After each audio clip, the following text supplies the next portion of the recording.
Should I start? Great. Thank you, everyone.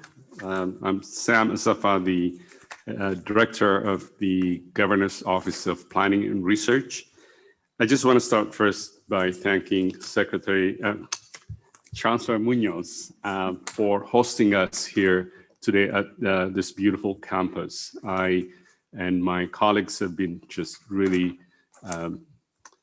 incredibly impressed about this facility here.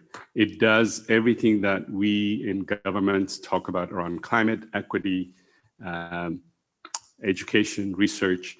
I was just incredibly amazed in terms of the value that this place brings to the community, and to think that 90% of the people who are actually students that are going into this school come from California. That is incredible. And the quality of education that is provided here is phenomenal. I also like to thank Executive Director Lynn Brown-Cook-Liebert as well for organizing and thinking about some of the events this morning and the panelists and the discussion that took place. It is an important conversation to have for the work that we do and how we can advance a lot of this equity, climate-based ideas and solutions that SGC and our council members constantly work to address. So again, I just want to recognize that, and it's wonderful to be here as well in person for the first time since COVID. So I welcome my colleagues and council members and everybody here. So now I will call this meeting to order of the California Strategic Council meeting to order. And before I go forward, I also want to recognize our former colleague, Secretary Blumenfeld, Jared Blumenfeld, left this post as the Secretary of the California Environmental Protection Agency. And his work and his influence on this council has been huge, not to mention his footprint on the state as a whole, as a Secretary of the California Environmental Protection Agency. And while she's not here, the new Secretary of Yana Garcia, who's going to be taking his place. She'll be joining us after she gets sworn in, I believe tomorrow.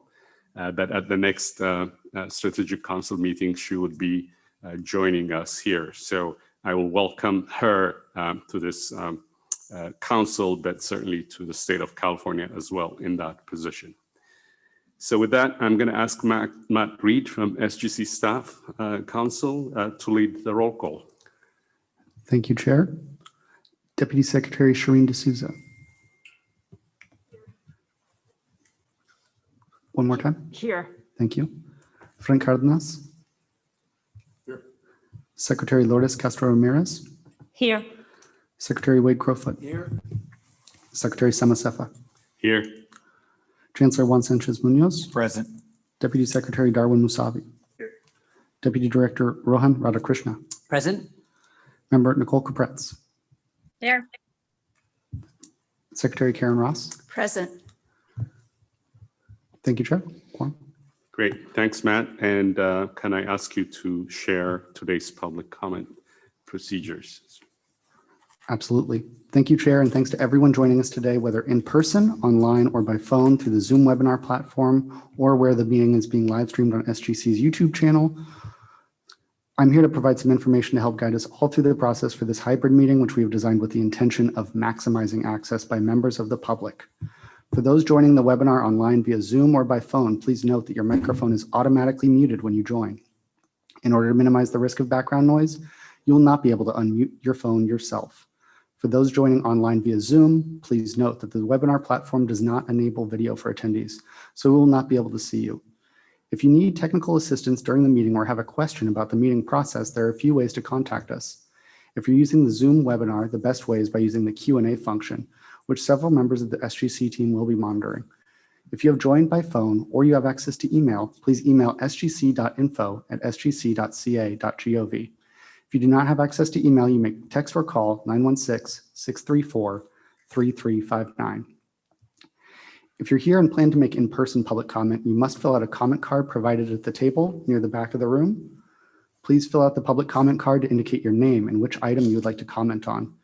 Please bring your comment card to the table at the front to my left with the sign collecting public comment cards. When the chair opens the public comment period for your item, we will read the names of everyone who has submitted a form for that item. Please line up by the podium when I do so, speak in the order in which I call your name. When it is your turn to speak, I will call your name and have you come to the podium. If you plan to make remote public comment, you must be joining the meeting via Zoom, either through your desktop or phone or by calling in. To make a public comment, visit sgc.ca.gov/meetings and complete the public comment form linked there. You'll need to complete separate forms for each item on which you wish to speak. You may complete a form at any time during the meeting. When the chair opens the public comment period for that item, we'll read the names of everyone who has submitted a form to contribute via Zoom for that item. When you hear your name in that list, please raise your hand. To do this online in the Zoom webinar, click the raise hand function under the participants menu. To raise your hand by phone, you'll press *9. When it's your turn to speak, a member of our team will unmute your microphone. If you're online, you'll see a window pop up alerting you that the host is unmuting you. You'll need to click the option to approve unmute, and after that, you can begin your comment. If you're on the phone, you will hear a recorded message alerting you that the line is unmuted. Please begin your comment after you hear the recorded message. If you're unable to complete the online form but would like to make a public comment, email sgc.info@sgc.ca.gov. Each speaker will have a maximum of 2 minutes to make their remarks. A timer will be screen shared. Please monitor that and wrap up your remarks accordingly. Whether you're online or on the phone, you'll be notified when your time is up, and after that, we will mute your microphone. You do not need to take any additional action once we mute your microphone. Thank you all for your participation, and I will hand it back to you, Chair. Thanks, Matt. So now we'll move to item number 3, which will be the approval of minutes. Item 3 includes the June 28th meeting minutes. Members need not have attended these meetings to vote on the minutes adoption, but may abstain. We'll have opportunity for council discussion, then public comments. Matt, if can you throw it to you? I would move approval of the minutes. Do we need discussion? Second. Just a motion and a second. Okay, motion moved by Secretary Crawford and seconded by Chancellor Munoz. Deputy Secretary D'Souza. Yes. Member Cardenas. Yes. Secretary Castro Ramirez. Aye. Secretary Crowfoot. Aye. Secretary Acefa. Aye. Chancellor Munoz. Aye. Deputy Secretary Musavi. Aye. Deputy Director Radhakrishna. Aye. Member Capretz. Yes. Secretary Ross. Yes. Motion passes. Thank you. So we will go to item number 4. This is the Executive Director's report. So I would now like to introduce Executive Director Lynn Van Koch-Libert for item number 4, which, as I mentioned, is the Executive Director's report. Following the presentation, we'll have the opportunity for council discussion and public comments. With that, Director, please take it on. Thank you. Well, good afternoon, everybody. And just to start, very grateful to everybody to traveling to UC Merced. And thank you, Chancellor Munoz, for welcoming us here. To you and your staff, it has been an exceptional day so far. So thank you for that. Also, just echoing the director's comments, we really just want to express our gratitude to Secretary Blumenfeld for his leadership, both within the state and also on this council. We will miss working with him and thank him for everything he's done. And also we'll warmly welcome Yana Garcia as she joins the administration in this new role as well. So to start the Executive Director's report, I'd like to start by first sharing a really interesting update from the federal government. So as part of the Inflation Reduction Act of 2022, there's a new program called the Environmental and Climate Justice Block Grants. And we are so excited about this program because it is modeled after the Transformative Climate Communities program. So this new program is a $3 billion federal program that is structured to invest in community-led climate resilience projects in disadvantaged communities. Similar to TCC, eligible projects must be community-driven, include workforce development, facilitate community engagement, and be led by community-based organizations or government CBO partners. We bring this up because I think it is increasingly clear how the work of this organization, directed by you all and supported by your incredible teams, is leading to models that are being replicated at the federal level. So as we continue to move forward with our continued program development, enhancement, and incubation of ideas, just want to take a moment to recognize how great it is when we can work together across silos. So secondly, just to share that the California Transportation Assessment, AB 285, which we have brought to this council a number of times, the final document is now posted and live on SGC's website. So as a reminder, this final piece of this project is a summary of the stakeholder feedback. And we wanted to highlight that it is live and also thank the stakeholders and interagency partners who spent so much time thinking so thoughtfully and working together to come up with ideas and address challenges in the transportation sector. And now we spend a lot of time with this council really talking about the results of the programs as well as program design, but we wanted to take just a moment and share with you some really exciting news about the SGC applications. As you can see from this slide, the number of our proposals that we have currently out and available are receiving significant interest from around the state. So this slide gives you an overview of pre-proposals and planning proposals and capacity building programs. And you can see here that across these three programs, the numbers are just astonishing. We can see that there's a need and a demand and an uptake rate that is increasing across our portfolio. Do also want to show with the regional climate collaboratives that if you look at the graph on the chart, you can see the map. Only 3 counties in the entire state did not submit at least one pre-planning proposal. And that is, just an incredible testament to the level of stakeholder engagement that was conducted and the demand and the interest in the program that was constructed through this council. So we'll continue to share news as it moves forward, but wanted to share this important touch point milestone with you all.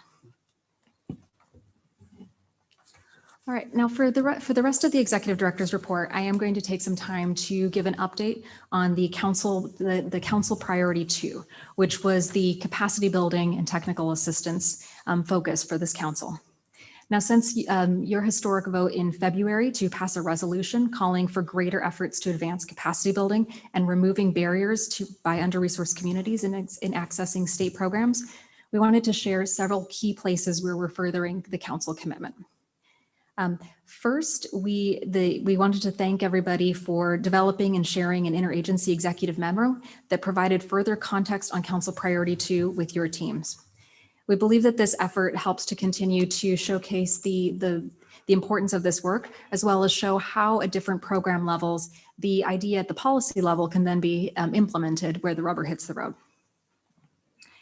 We also wanted to really highlight at this point our colleagues at HHS, Health and Human Services, who have already put in place methods to distribute much of its funds to communities through an equity framework that directs allocations based on key criteria and removes barriers of entry for communities. I think this demonstrated model has played an important role in our work as a council to continue to understand where your barriers exist. And we appreciate all the leadership and the thoughtfulness that has gone into building up that programmatic structure. We also have continued to advance the work with the council agencies in partnership with the Department of Finance and the Governor's Office to support new legislation that would increase the funds authority to make advance payments across a number of key programs. Now, this is really important because many programs operate on a cost reimbursable model. So if you don't have the funds up front, it can be a barrier to accessing state dollars. So we're continuing to advance this program, this initiative, and we'll report back as we see progress in this space.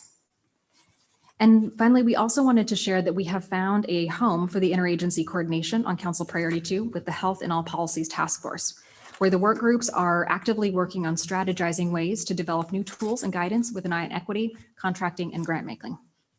And finally, just a note for everybody that our Community Assistance for Climate Equity team, or CASE, is gearing up to update the technical assistance guidelines that were produced and released 2 years ago with the focus on lifting up best practices from each of your agencies. Now, as it relates to our Partners Advancing Climate Equity pilot program, I also wanted to share an opportunity or to share an update on 2 of these pilot programs. So earlier in the year, SGC concluded the Partners Advancing Climate Equity Pilot Program, more known as PACE. This has brought together multi-generational, multi-regional, diverse, and committed cohort of 22 community leaders from across California. This program has given frontline community leaders an opportunity to connect and learn with peers, take their skills to the next level, and inspire transformative change. So as this pilot has come to its conclusion, there are a couple of key things to share. So first is that a number of the PACE participants are now serving on state level equity boards. So we have members who have gone on to be on the UC Davis Environmental Justice and Equity Fellowship Program, SGC's steering committee for the Catalyst Conference, among other boards and seats.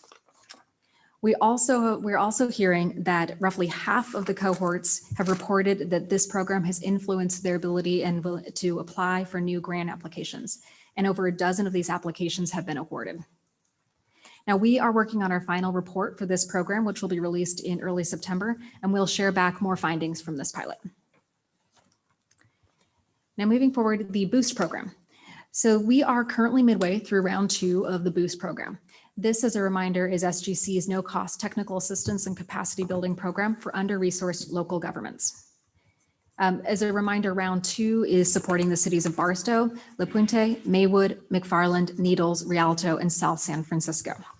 And throughout the summer, as you can see in these photos, the BOOST technical assistance team has been conducting site visits to each BOOST city to meet city staff, community stakeholders, to discuss opportunities for the second half of the program, and to access potential project sites. Now, to date, the participants in round 2 have secured more than $6 million from across 7 participating jurisdictions. And this includes grants from SoCal Gas Climate Adaptation, Resiliency Grant Program, Caltrans Clean California Program, and recently Cal UAS's new Jumpstart Grant. So in addition to grant support, the BOOST program is helping cities develop and refine internal policies, deepen community partnership, and implement planning efforts, such as environmental justice and safety elements that advance climate and equity initiatives. And with that, I'll complete my executive director's report. Thank you. Matt.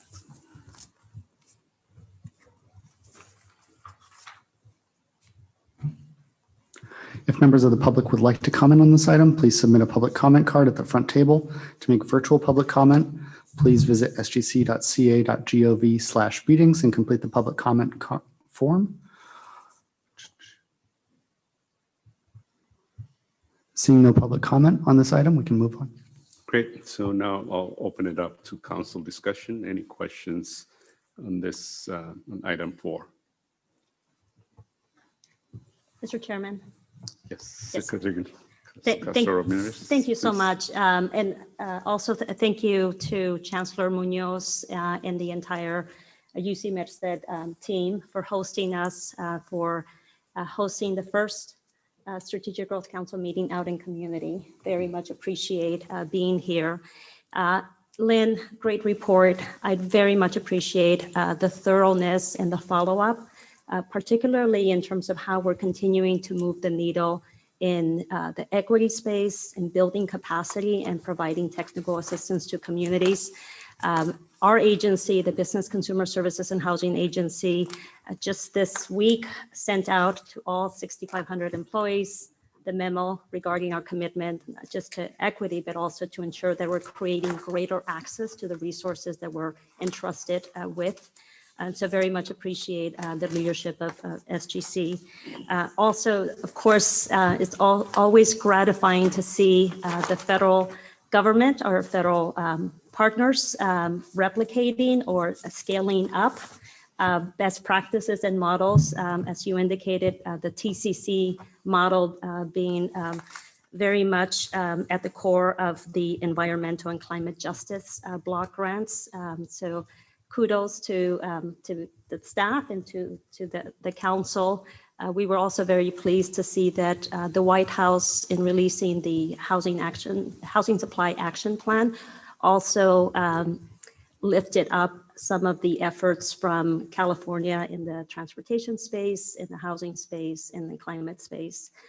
So I think it's, again, sort of a reminder that what California is doing is important, and it's also leading policy priorities at the federal level and investments. And then the last, point that I will make is just in terms of Secretary Blumenfeld, as mentioned, Chair, and as mentioned by Lynn, he will be sincerely missed by all of us. He played a critical role navigating environmental, climate, equity issues, and doing so always with a commitment to what you see here, this level of collaboration and interagency effort. We wish him the best, and we thank him sincerely for his leadership, and look forward to also welcoming in the new secretary appointed by the governor, Secretary Garcia Gonzalez. Thank you. Thank you, Secretary Castros Ramirez, for those comments. Specifically, I'll echo your kudos to these programs. That is obviously directed from here, but staff that have developed these incredibly transformative programs. I think we look at the numbers, we get impressed by that. I think what is really hard to absorb unless we go out and see it is the transformative impact, what it does on people on the ground. And as part of the council members, we have really dedicated and committed to actually getting out into places where all these policies are impacting. And what we don't see also is while we pilot these programs and put them out, a lot of these are implemented by people on the ground. It's not only that they're asking for this funds, but I think that is the most impactful, at least for me, in being in this business, being out there and then seeing how they are actually making it happen on the ground. The transformation there is phenomenal. I encourage everybody sort of looks at these programs and applications to actually look at the project. So again, I really kudos to the team, because you just take it from here, abstract concept, to putting it on the ground. So I'll stop at that, Secretary Crawford. Thanks so much. Well, listen, kudos on the presentation. Exciting to see the progress. Not surprising, but really energizing. I would make one note, which is, as many of us who lead agencies know, Governor Newsom directed each of our agencies and each of our departments to establish very specific equity action plan that identifies specific changes that will make internally and externally to advance equity. So I think we have a really good opportunity to institutionalize technical assistance and capacity building best practices across agencies, represented on the SGC, but certainly beyond. So I might suggest, if there's a workshop or a resource that you all can provide in short order to all agencies. From my perspective, this, I would be thrilled if each department, and we have hundreds of departments across the state, had as part of their equity action plan very specific changes and improvements they'll make to TA and capacity building. That's really great points. Mr. Chair, if I might. Yes. Please, Thank you, Mr. Chair. Cardenas. Just to amplify and lift up what my colleagues have just said, Lynn, the work that your staff is doing, which is being replicated at the federal level, but also the cross-fertilization and the technology transfer within our state family is amazing. Aside from the programs that have already been mentioned, I was so taken by the results and the fruits of our investment, many people's labor with respect to the climate change research that has been done over the last couple of years, brief presentations of which were made this morning. That I chose to miss the tour because I really wanted to learn more about what people up and down the state have been learning and sharing about what is in store for all of us. And one of my takeaways is that a couple of spokespeople on behalf of the state's fifth climate assessment, which is just about to take off, were very clear that the CCR model of making sure that the analysis is truth grounded in if and with and by local communities up and down the state. I understand the first time in our state assessments that this approach is being done. That's really a testament to the ability of our staff under Lynn's guidance to take the charge from my colleagues on this council and make sure that as we seek to navigate our way through what is in store for us, that we do so by listening to and learning from the people on the front line who are dealing right now as we sit here with the ravages and the manifestations of a changing planet. So thank you and your staff for your work very much. Thank you, Councilmember Cardenas. I know Councilmember Nicole is online, so you can wave or because we can see you if you have any comments to make.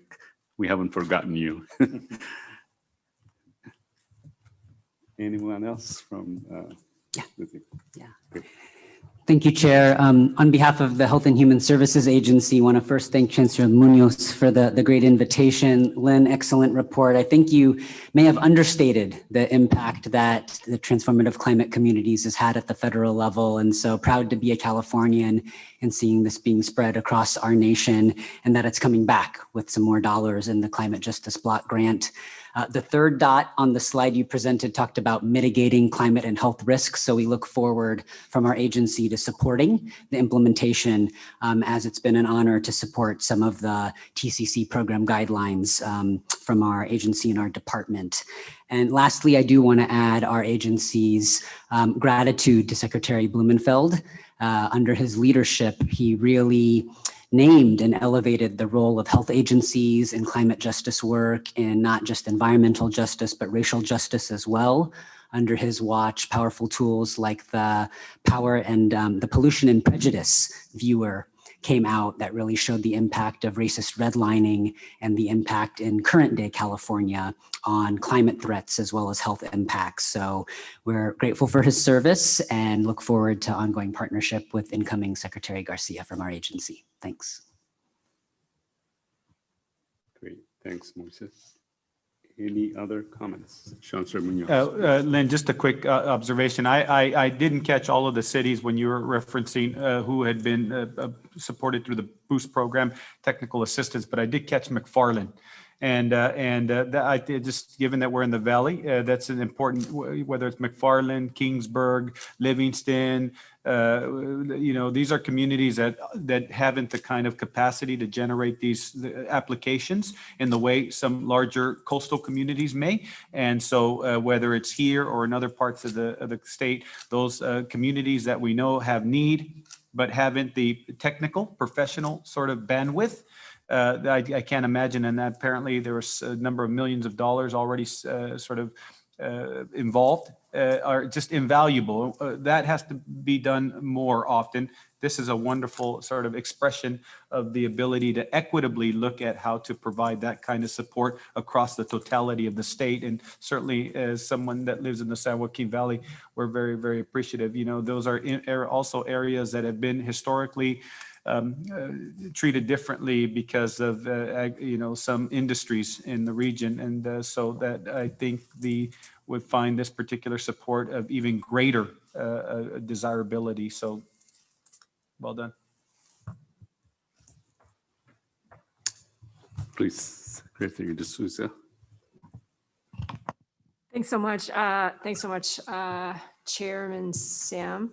And big thank you to Chancellor Munoz for bringing us together here. The UC Merced is so impressive. So it's been really amazing to get to experience some of it. Lynn, thank you so much for the report. And I'll just say that on behalf of Secretary Blumenfeld, he has spoken so highly of SGC and the work that this group is able to do around some of the thorniest issues that the state faces in the climate space. So just want to communicate that on behalf of him. I'm sure he'll reach out to all of you if he has not already individually to express his gratitude. And our incoming Secretary Garcia was formerly key staff for SGC. So I know she'll be able to hit the ground running and just continue to do amazing work.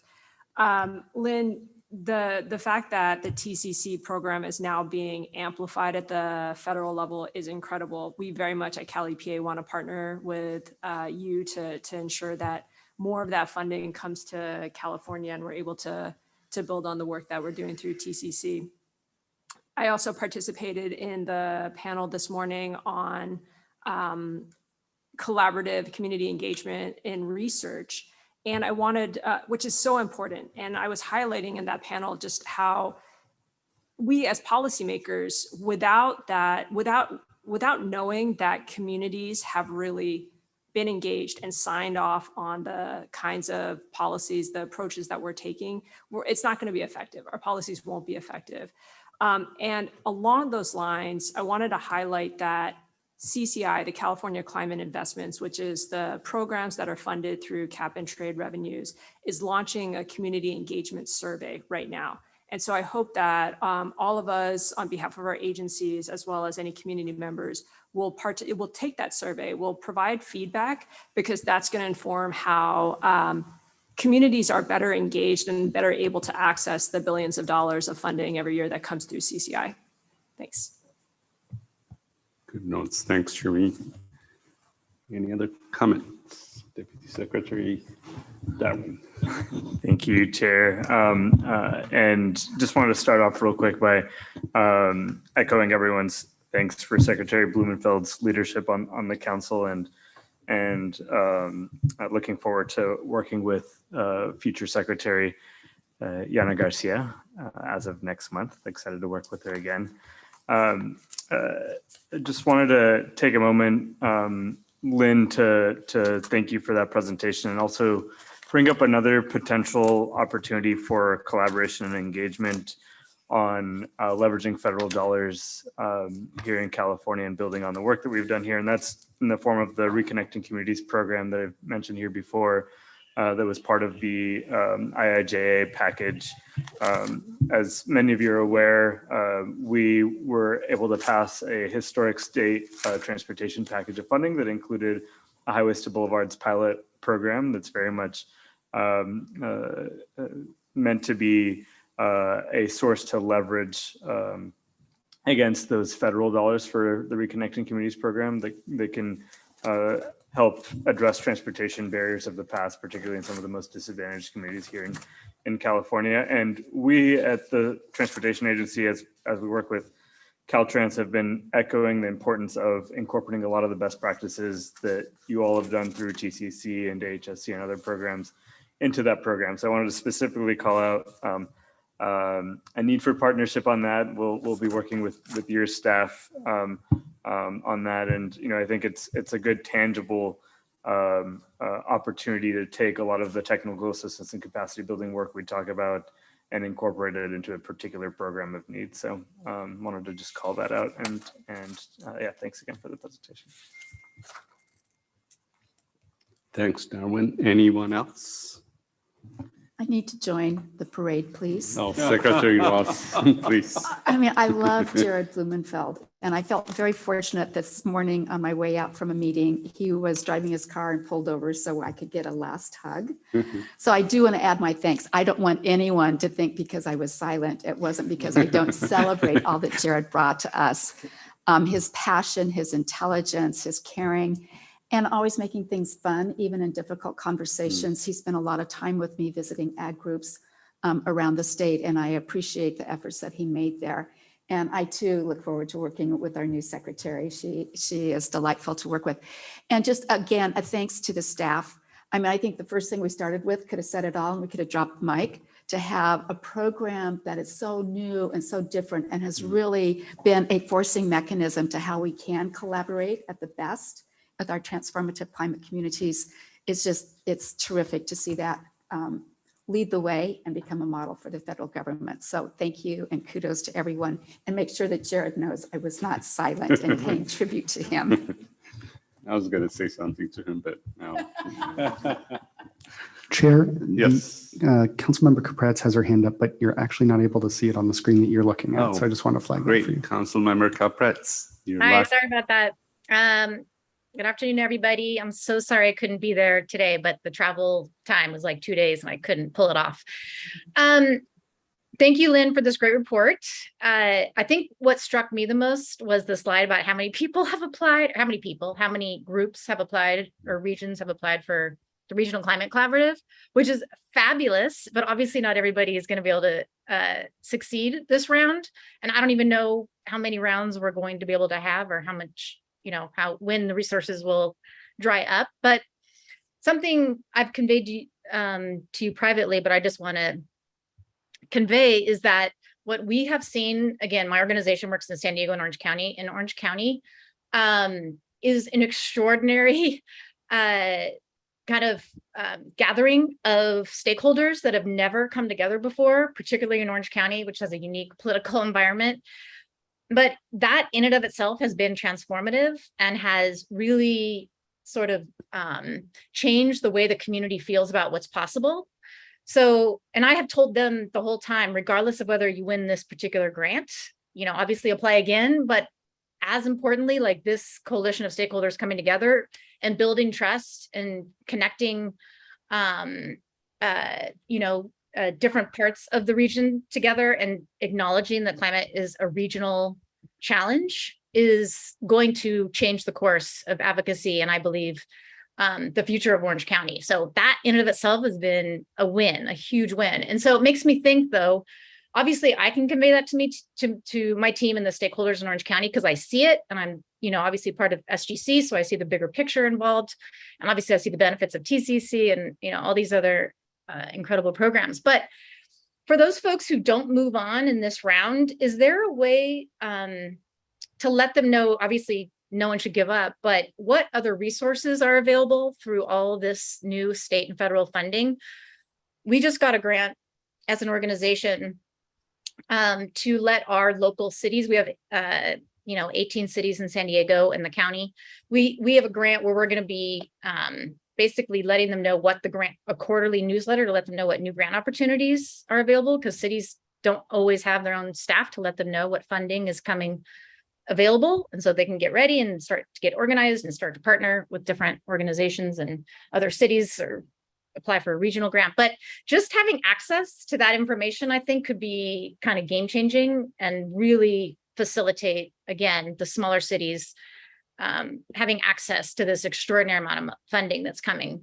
And so especially for those, these 86 applicants that are, sitting at a table and investing a lot of time into these applications, I can only imagine they're ready for other grants. If they don't win RCC, like they might be probably positioned well for other grants at the state or federal level. And so I just kind of wanted to see if there was a way. I don't have a specific idea, so sorry about that, but and we just got a grant to focus on San Diego, but could there be a way to kind of let everybody know whether they win or don't win this particular round, like that they shouldn't lose sight that there's other opportunities and they shouldn't be down about it. So anyhow, I just want to kind of elevate that, and thank you again. And there's a lot of good juicy stuff on the rest of this agenda, so I can't wait to get to it.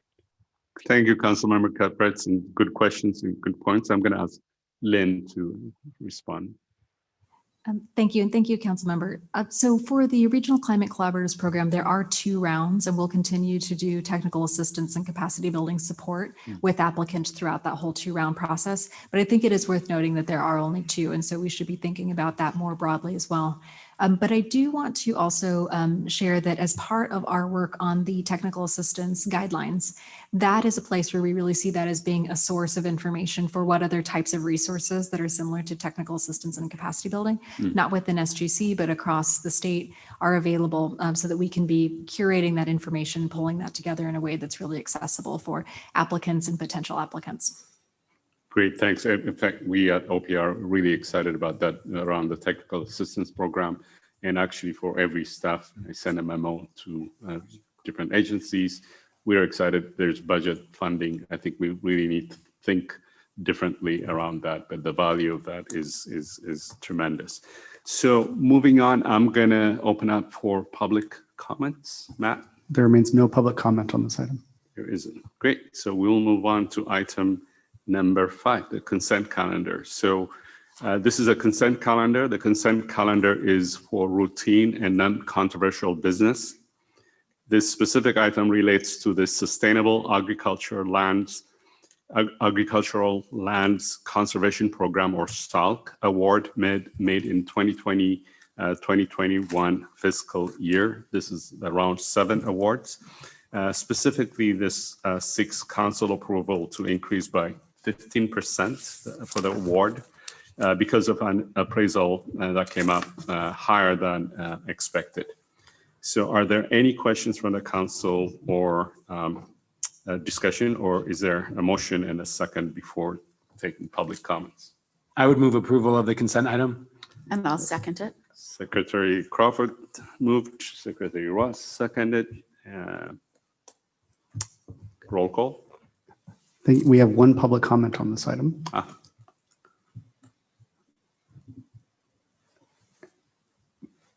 Barry Baker from the Land Trust of Santa Cruz County.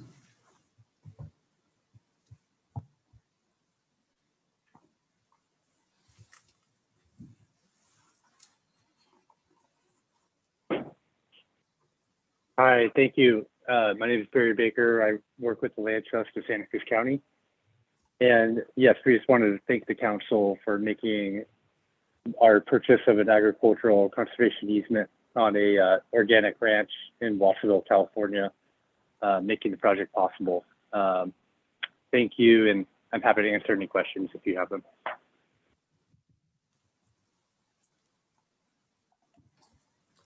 There's no additional public comment. Great, so take a roll call, roll vote. Deputy Secretary D'Souza. Okay. It says yes. Member Cardenas. Yes. Secretary Castro Ramirez. Yes. Secretary Crowfoot. Yes. Secretary Acefa. Yes. Chancellor Munoz. Aye. Deputy Secretary Musavi. Yes. Let the record show that you voted yes. Deputy Director Radhakrishna. Aye. Member Capretz. Yes. Secretary Ross. Yes. Motion passes unanimously. Great. Another, again, transformative program, conservation of land. It's just, as we saw today in the Merced land conservation, incredibly important and timely investment. So now we will move to item number 6, which is a discussion item. I would like to invite once again Lynn Van Kalk-Libert, Executive Director, to introduce the Sustainable Communities Panel and our moderator, California Environmental Protection Agency Council designee, Shireen D'Souza. Following the presentation, we'll have an opportunity for council discussion followed by public discussion. Lynn? Thank you, Chair. So I am really excited for this panel today. As the council members have shared, I think we all have a deep and sustained commitment for healthy, thriving communities in California. And we also have ample opportunity, but also many challenges that face us as we think through the practicalities of how do we achieve our sustainable community goals and strategies.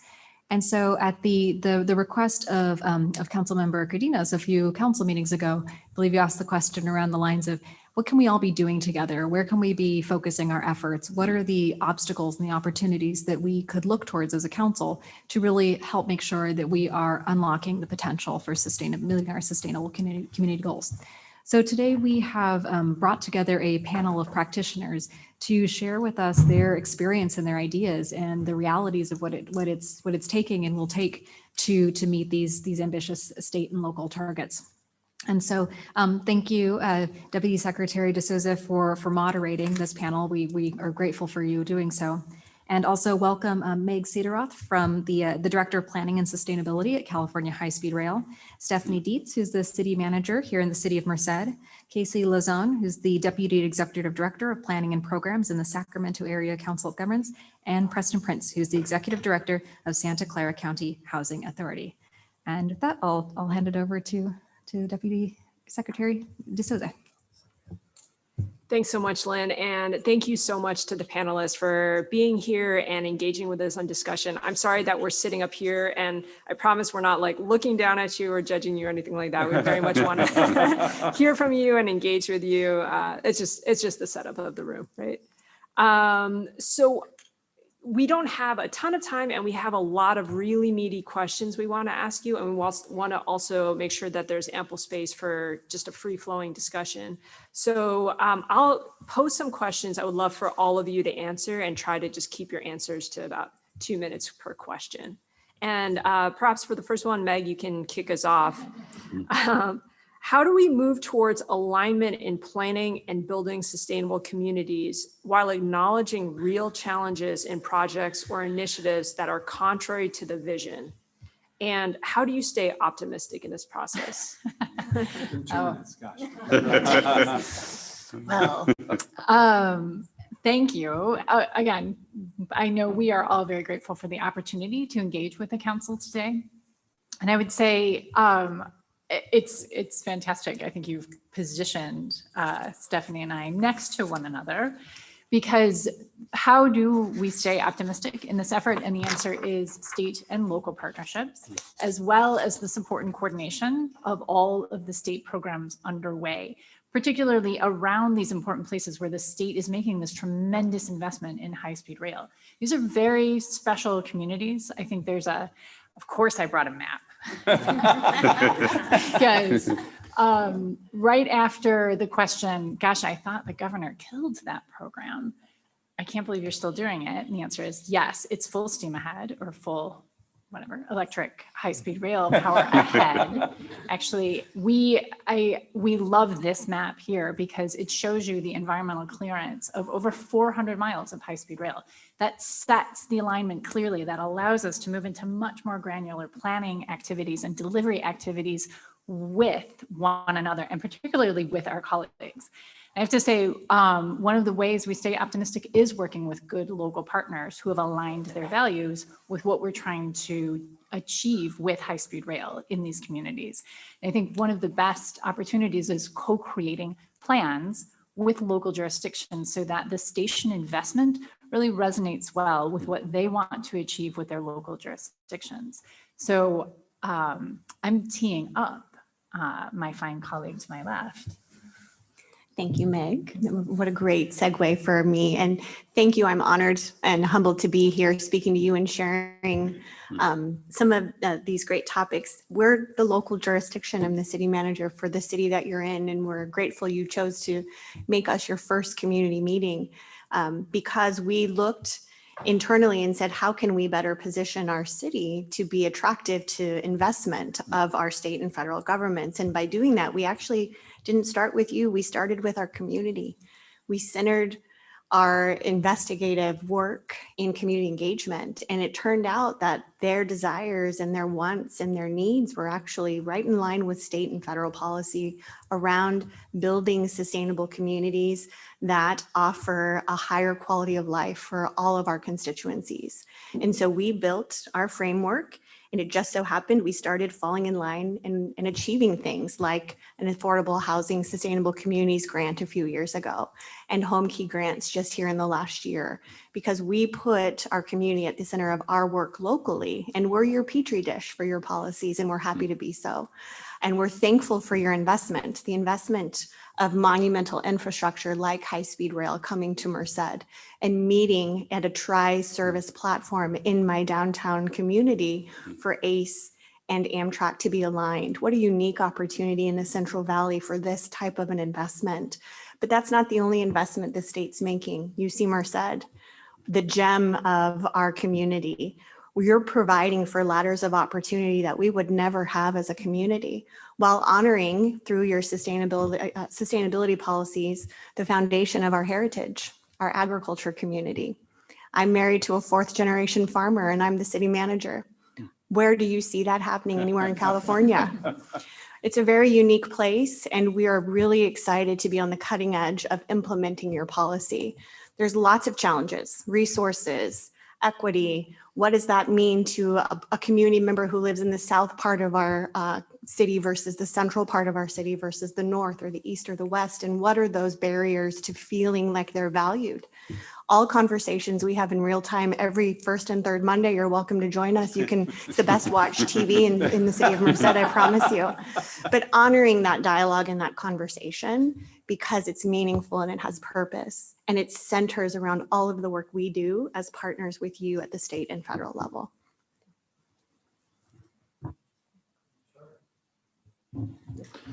So my name is Preston Prince. I'm the Executive Director of the Santa Clara County Housing Authority. And I'm here speaking as a housing practitioner. And I have to say, I completely support the idea to create partnerships so that investment in transportation infrastructure is done in a manner, as you write, where residents can get around without relying on driving for most trips. And thereby, again, quote, unlocking and accelerating infill development and revitalization with communities of all types and in all regions of the state. As I prepared for today's meeting, I did a bunch of reading and I read that buildings, which I think includes affordable housing, contributes to 40% of greenhouse gas emissions. I don't know if this is accurate, I just don't know, but it seemed to be real. Regardless, linking transportation and housing strategies to create sustainable communities and overall reduce GHG emissions just totally makes sense. Finding 1 in the report that now was published states that we arrived at a transportation system we have today by focusing on highway construction for the better part of the 20th century. I think we could say the same thing about housing. We arrived at the housing system we have today by focusing, for the better part, on suburban, single-family, car-dependent neighborhoods for the better part of the 20th century.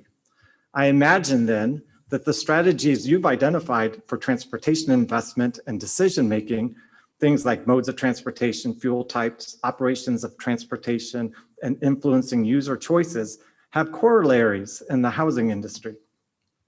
Some that come to my mind, and I don't think this list is inclusive, is around density, economic mobility, mixed income, construction methodology, sustainable operations, tenant protections, social cohesion, and equity.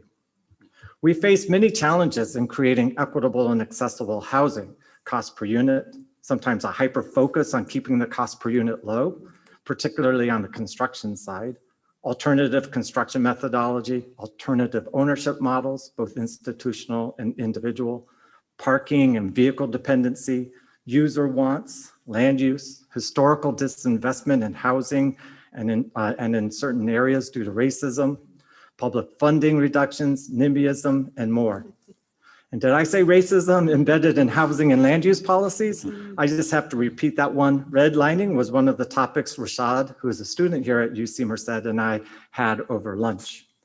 I am not optimistic. After 30 years in the industry, I now find myself looking in the mirror and wondering if I've done things all wrong. But I do feel with intentional leadership, engaged community members, and really a focus on broader goals, we might start doing things differently moving forward. And who knows, I might become optimistic as I was when I was 25.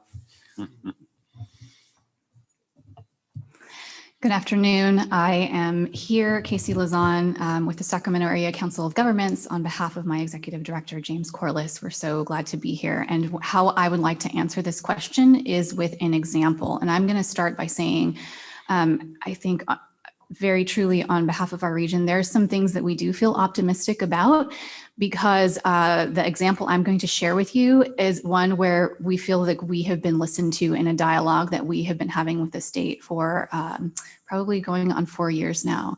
And that comes out of the work that we have been doing in our region on our sustainable community strategy, where we have truly taken on the responsibility of trying to come up with a regional integrated land use and transportation plan that reduces greenhouse gas emissions from passenger vehicles.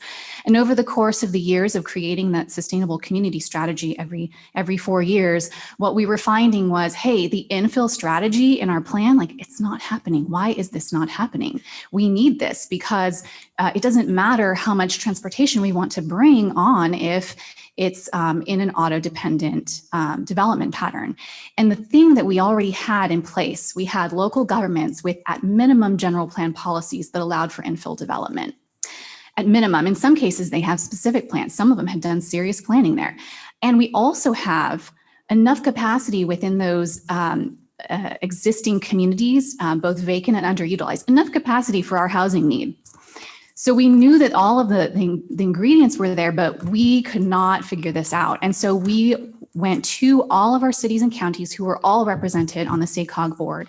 We talked with all of the different components of their local officials, planning, city managers, economic development, transportation. We talked with our development stakeholders, both market rate and affordable developers. We talked with those who advocate for housing. And we said, okay, let's figure this out. What is standing in the way of the infill development, and particularly the small lot and attached housing product that we so desperately need to see, and we're not just getting enough of it. And it all came down to, interestingly, they said, look, there's risk, and the risk is tied to the infrastructure. In inland California, it is just as expensive to build, but wages are lower, and what you can get for the rents and the sales prices are lower. And so that just makes it hard to pencil, and no one wants to invest in that. And so we took all of this data and we started having conversations with all of our state partners. And I think you've all probably heard about our Green Means Go program. And we started to say, look, we need investment. We need funding for all of the non-transportation infrastructure too, water, sewer, drainage, in places that were originally built at very low density for low density development. We're trying to retrofit and actually make more fully utilized the developed areas that we already have, but we don't have any of the tools to do that. But we can't just come and ask for the handout. We know that. And so within our region, our cities and counties, working with the sustainable community strategy that we develop with them, identified what we call green zones, which are these areas within their existing communities that are already identified for infill development. They have policies to support housing in those areas, and that if that development happens there, it will reduce vehicle miles traveled, which is the key component for our greenhouse gas target. And those are areas that in our sustainable community strategy are identified as centers, corridors, or established communities. And so they nominated those. And I'm really proud to say that it's been a couple of years of work, but of our 28 jurisdictions, all of whom support Green Means Go, 26 of them have green zones within their communities. And after these years of conversations with the legislature, with all of your agencies, we are so excited now to see that the Regional Early Action Planning Program 2.0 is available to us. That is the seed funding for our Green Means Go program, as well as $4 million that is passing through from the Strategic Growth Council. So the conversations, that's what we have to keep doing, because what we know is that we have aligned goals. It's a matter of how, this is the hard part, figuring out together, how do we get there? And so I see a lot of potential in this, and I'm very excited for all of us to see how this round plays out so that we can hopefully scale it and make it go faster. Thank you all so much for those responses. I know that we're going to have a lot of questions and enjoy a lot of back and forth based on just those alone. But let me ask you another couple questions. This next one is, and you've already spoken to this a little bit, but please, if you could go a little bit deeper, how are you prioritizing environmental justice in the implementation of your housing, transit, infill, and conservation goals? And what are the gaps that need to be addressed to advance EJ in these goals? Well, I'm happy to lead off. And I think you all have seen the project over the past decade and a half, and you understand that in many ways, it's at one scale, high-speed rail is really a massive geographic equity exercise. We are connecting the Central Valley, where we have the pleasure of being today, to the economies in the Bay Area and in Southern California. That is a game changer for the economy of the Valley. While we do that, though, we want to be very conscious and directed about how we make investments here and make sure we focus investment equitably and with environmental justice as a clear lens around our station execution in particular. We've put Merced, and kind of, as you can see, a very early rendering of Merced. We don't plan to surround it by an empty plaza. In fact, quite the opposite. The design is very much focused on reducing the urban heat island effect, creating shaded, easily walkable places for people to come to the station, creating these as sustainable mobility hubs. We understand that we're the electrified spine of interregional travel, and I want to underline electrified, because the support that the governor brought to the table and that the legislature brought to the table with the authorization this past summer of the $4.2 billion, and in statute, making sure we land in Merced at a co-located station, you can see here, and then going all the way to Bakersfield to connect these vital cities in the valley in a way that they haven't been before. That's now 90 minutes to go between these two cities as opposed to 4 hours, I think was the timing that is a little bit more reasonable, or is generally what you see when you tackle 99 on any given day. So imagine doing that in 90 minutes. And I think several people have to go to Fresno after this. Instead of it being an hour, it would be 20 minutes. But I think the stations themselves are meant to be instruments of environmental justice in a number of these places. They are meant to bridge what has classically been a divider in some of these areas. Railroads, right? The phrase wrong side of the tracks is a phrase for a reason. I'm glad that Preston brought up redlining. I think, Merced, we're unpacking a lot of topics around this new co-located station, and we're really excited to dig in detail with station design starting later this year. In Fresno, we've had a tremendously helpful partner in a number of the downtown initiatives, and deliberately the front door of the station in Fresno is toward Chinatown, which means a place that has historically seen very little investment will now be, you can walk right through the doors and take a train down to LA and be there in an hour and a half, which is transformative for this community. I think the groundwork that the city has brought to the table is something we can build on, but we also know we need to be very conscious about who we engage in when we do our station design work. And I think equity is a core objective in that station design work, and making sure we're getting all the right voices at the table as we make these very micro concrete investments in these downtown areas that'll be lasting for the next 100 years. We are very well positioned at this table to speak together. I look at your question about environmental justice, and I do believe Meg's 100% accurate. These investments are being made with intentionality to do just that, to center our changed communities around environmental justice policy development and implementation. I look at SURF, and I've sat with some of you and talked about ladders of opportunity, and we here locally decided that we were going to say, community, we're going to shift the power. You tell us what SURF means to you. What does it mean to be resilient? I'm not going to stand in this space and pretend that I know what you want to be when you grow up, or what you have to be when this industry no longer is here for you to work. You tell us. So that shift in dynamic is going to be brought across all of our planning efforts. I will tell you that's a difficult conversation for the Central Valley to have, in that some of us as leaders have to admit that we may be wrong. We may have our historical practices may be perpetuating things that aren't working.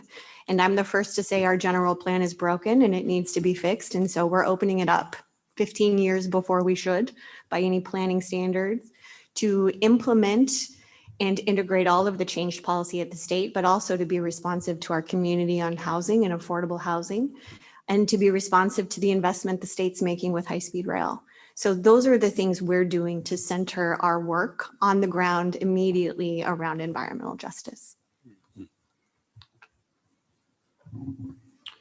So like transportation, I think that in the world of housing, we need to shift how we evaluate the success of housing.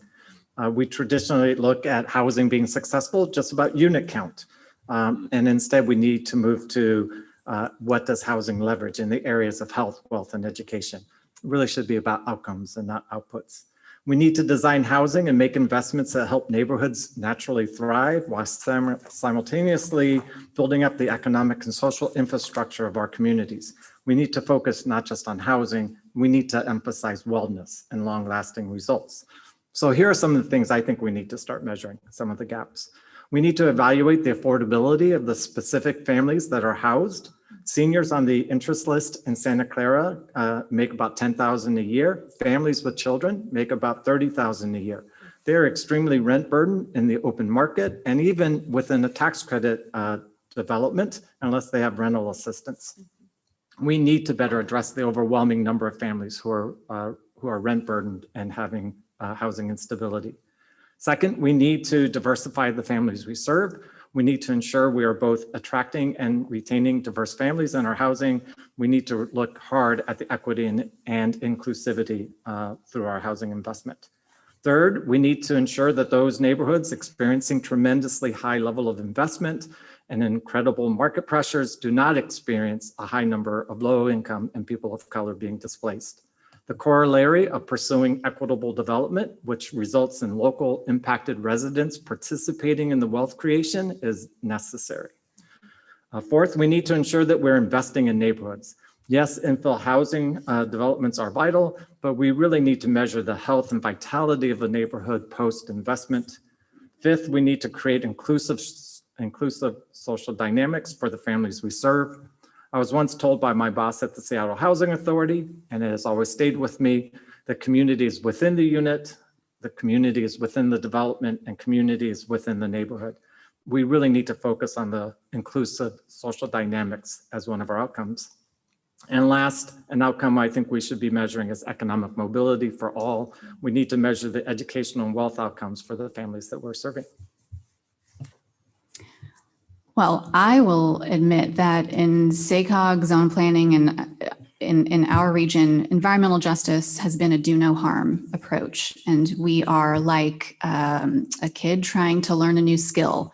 We're trying to change that and actually prioritize. I'm going to say equity, and in particular, racial equity is what we are trying to prioritize in our work.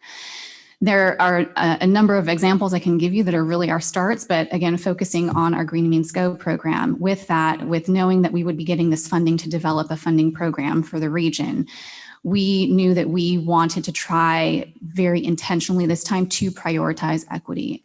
So we actually reached out to our community-based organization partners, and I'm going to harken back to the earlier panel today, provided a per diem to them for their expertise to tell them, look, here's the funding program that we are going to be able to design. Help us to understand how we can prioritize inclusion, and in particular in these green zones, which are all in existing communities, right? What should we be looking for as far as anti-displacement measures for those places that are vulnerable to displacement, and for those places that are high opportunity, what should we be looking at that they are opening up access? And so that, with that input, we are looking for that from the applications of our local agencies who will be applying for this funding. It's our first time doing it, so we are going to be learning along the way, and we are trying to be very humble and mindful that we will probably be making mistakes as we go, but there's only one way to try. So. Thank you for that. Okay, for this next question, Stephanie, I'm going to start with you, and you spoke a little bit about this earlier. Recognizing sustainable agricultural conservation and strong local food systems are key to smart growth. How have you bolstered rural-urban connections while creating high infill communities? And what challenges have you overcome, and what obstacles continue to exist? I think you were wise to start with me. And I could speak on this for a really long time. It's probably dinner conversation more than is anything else in my life. But I will tell you, it starts with the same type of approach that we take with environmental justice, and that's with talking to our stakeholders. Our city had to take a position early on, and it actually started when I was at the county before I worked at the city, in our revenue sharing conversation. The city had to commit to ag mitigation as it grew, honoring that agriculture was an important backbone of the economy of this city, and honoring a mitigation and conservation of ag was one of the priorities that city leadership had to invest in, and they chose to do that. The second area that we had to recognize as a city came after I moved from the county to the city, and that's SGMA and water. And that's an area that we have done significant work at the city. Secretary Crowfoot, I'd love to bend your ear after this, because I haven't had an opportunity to share some of the dynamic projects we as a city are looking at.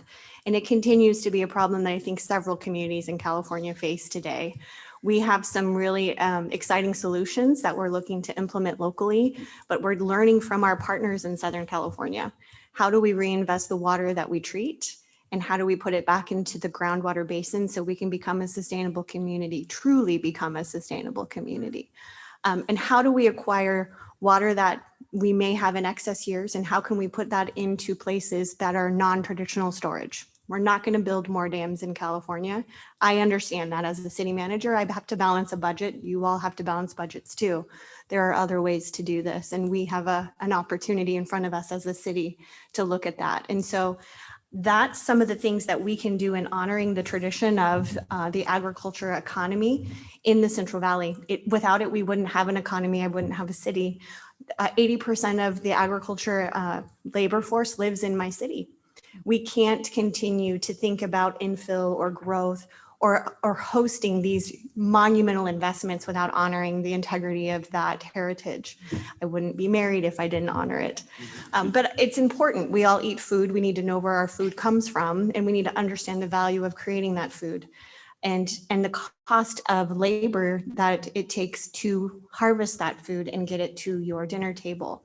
All of those things every one of those elements has value, and all of those things are very, very real in our community. And so our council took some really strong policy decisions. In most cities in the Valley don't do ag mitigation. We do. That's an important message to our farming community. I was sharing with Meg that the executive director of the Farm Bureau is one of my best friends, on purpose and because we get along really well. We need to work together. I didn't want to stand in a position where the farming community was going to be opposed to my high-speed rail station. So when ACE came out and said, we think we want to put a maintenance facility on this farm, I said, why don't you come and put it in my industrial park instead, and we'll move our industry. Let's preserve the agriculture activity that's taken place. And that's when that partnership was forged in 2017. There's ways that we can be intentional in environmental justice and in honoring our agriculture communities. We produce food for the world. We can't lose that. We need to remember that. And I just feel really compelled because as someone who worked in the Valley for 14 years, I really don't think enough thought is given to just how important the Central Valley is to the health and vitality of the rest of the state. Just a digression, I remember when there was a proposal to break California first into 5 states and then into 3. If that had happened, the state with the Central Valley would have become the state with the lowest per capita income in the United States. And the state with the Silicon Valley, where I now work, would have become the state with the highest per capita income. I think it's really foolish for people outside of the Central Valley to underestimate the economic and health impact that rural communities have on them. I serve on the board of the California Housing Finance Authority specifically to ensure that the investment through that agency is done in a way that respects the importance of the Central Valley. So while I chose to leave the Central Valley to become or to go to the Silicon Valley, I still think of myself as a Fresnan. I made a promise to one of the most inspirational people I know, that being Ashley Swearingen, past mayor of Fresno, current CEO of the Central Valley Community Foundation, to always keep a focus on the relationship between the Central Valley and its food system and the Silicon Valley. I recently had dinner with Leanne Eager, chair of the Caltrans and CEO of Fresno EDC. At dinner, we spent a lot of time talking about the partnerships and collaborations between housing and transportation agencies spanning the divide between the 2 valleys. So while the housing crisis is different between the 2 valleys, many of the solutions are going to be the same, and they're going to be ones that bridge the 2 communities in a coherent and comprehensive approach. One of the things that Mayor Swearingen did in Fresno that I think should be replicated throughout the state, and I've been talking with people about this in Silicon Valley, was the 1-2 step of first rezoning the entire city at one time to focus growth and development along transportation corridors, and then the second step of adopting by right entitlement. It was a heavy lift that positioned Fresno to be at the epicenter of revitalization and neighborhood investment, particularly in partnership with high-speed rail and other transportation investment. I would like to jump into this as well because I very much appreciate this this question coming in. We are spent the first half of this talking about infill and the importance of developing within. And at the same time, we are in the Sacramento region also developing a coordinated rural opportunity plan. It is called CROP for a reason. The Sacramento region is 85% not developed. So that means it's agriculture, it's open space, working lands, it's forest. And so this plan that we are developing, we are doing this in partnership with one of our civic organizations. And we are approaching it in a very similar way that we are to Green Means Go, which we're pulling together the stakeholders within our rural economy. And we're pulling together planners with farmers, with Farm Bureau, with ag commissioners, with all of them together to identify both what their plans are that they are trying to implement within their counties, but also the challenges and opportunities so that we can, as the cog, right, try to pull that together so that they have all together have more power as a unified regional strategy, and ultimately so that they can come and be competitive for SALC grants, for example, right? To be able to really accelerate the vision they have in all of their individual plans.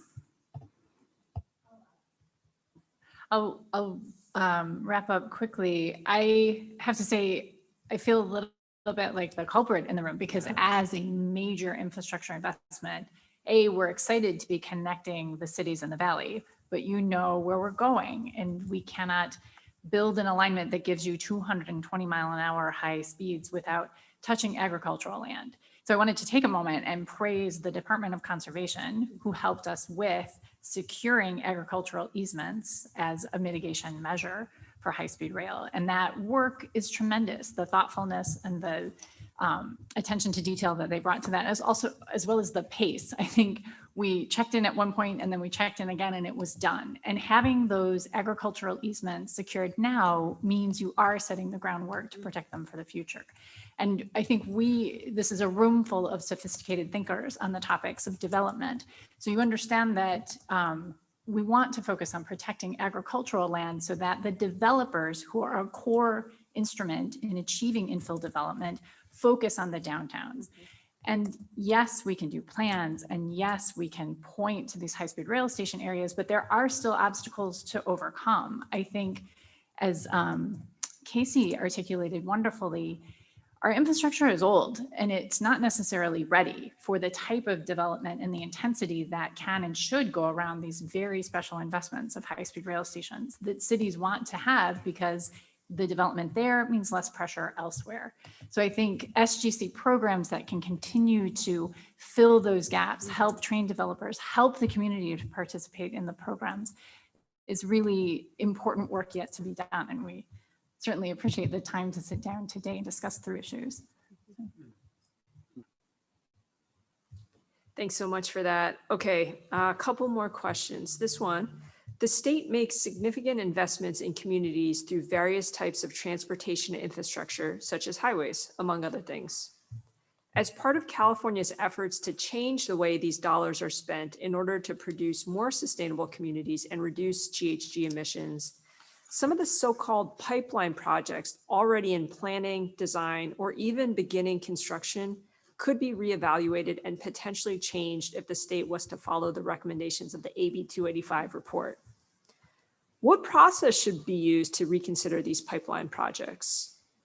And anyone who wants to start with that one, please go ahead. Well, so I like the findings as I understand them from a non-transportation, non-planner perspective. And I like the steps of aligning the goals, resolving conflicts, revising funding, updating roles, redesigning demonstration projects. I thought all of that was great. All I can really add, at Santa Clara County Housing Authority, we've formed an innovations and impact division. The policy analysts in the division are charged with identifying the right outcomes and creating the measurable metrics.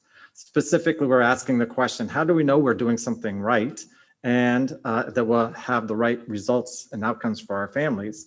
Our intent is to really forge broader partnerships that focus on economic opportunity, shared prosperity, and a culture of human-centered anti-racist development that is rooted in social equity and community participation. So I strongly believe that there's a role for the social sector in housing and housing development, particularly for public housing agencies. Along that line, I do want to state emphatically that local housing agencies should be supported by the repeal of the horribly racist Article 34 that's in the state constitution. just a personal problem I have. So we as public housing agencies, we need to evaluate what we've done well and what we have not done well with the intent of scaling up for successful strategies. We need permanent sources of local, state, and federal funds for capital, operating services, and reserves. We need to explore various ownership structures and housing types with a focus on permanent housing. We need to provide strategies to protect the rights of tenants and provide assistance to people when they're faced with losing their housing. We must examine all housing strategies through a DEI lens, ensuring that social cohesion, mixed income, mixed use neighborhoods, integrated land uses, and sustainability is achieved. I do want to just a quick note that I believe that housing must be mixed income, but not at the expense of those most vulnerable. And let's be honest, most communities are woefully underperforming in respect to meeting the RHNA goals for very low and extremely low income families. So mixed income does not mean that we abdicate our collective responsibility for those who are unhoused or facing extreme housing instability. And lastly, we must include all of the voices and perspectives in decision making. I'd like to jump in with first the feedback of finding one related to infill development. Highly support that. Like, please just accept all of those findings and just start implementing them now. And then with regard to, pipeline projects, I do want to first commend the state for what you're already doing with CAPTI. I think that is a sign that the state of California is rethinking pipeline projects. Please continue to do that. I want to use as an example what in the SACOG region we're doing with our next SCS update. Our board has adopted a policy framework for that plan that says that we are going to develop this plan with the goal of achieving the triple bottom line of equity, economy, and environment. That term has been around for a very long time, but it is not a term, it is not a set of goals that we have explicitly used to define our regional transportation plan. I can tell you without knowing what the outcome will be because we have to go through the process of the plan. But one thing that we are doing is developing a project evaluation process. So we're identifying what are these indicators of success? What are the indicators that a project is going to help this region move on all three of those goals?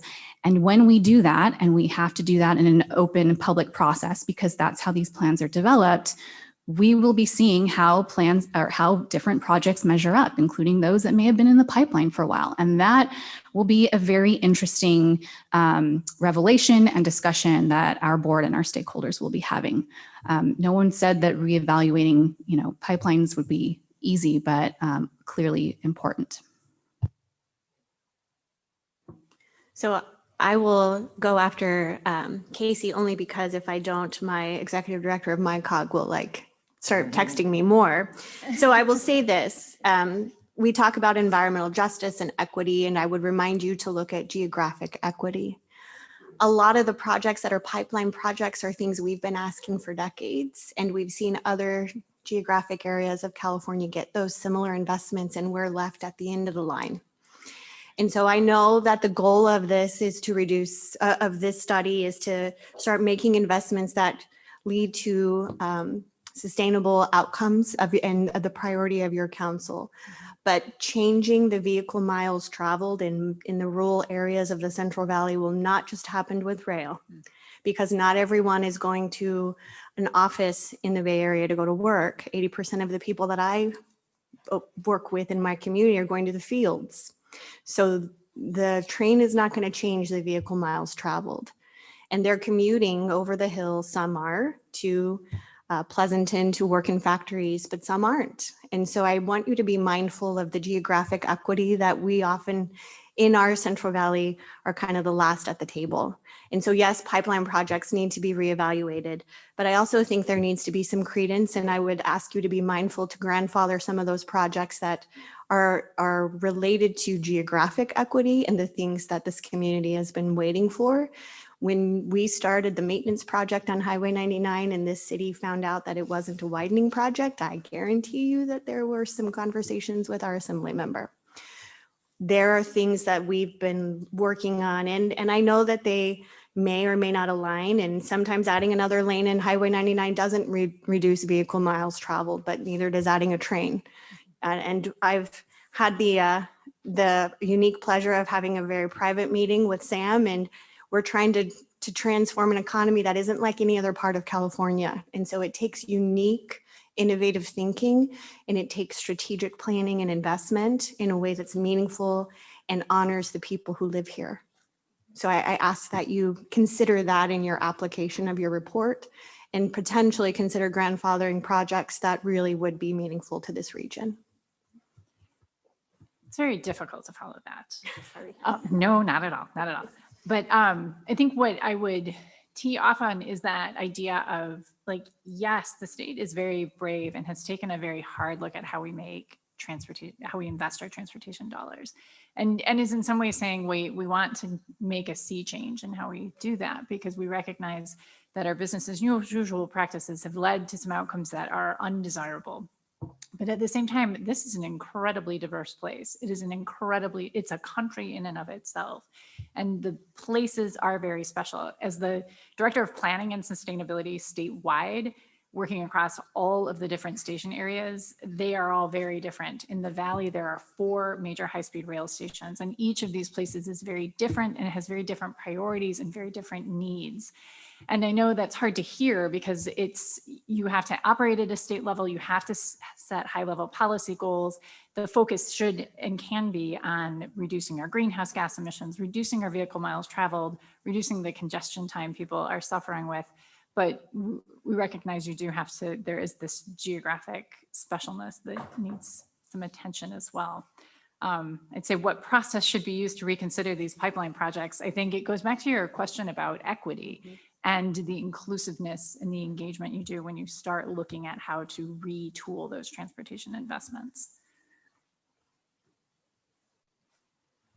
Thanks for that, Meg, and everyone.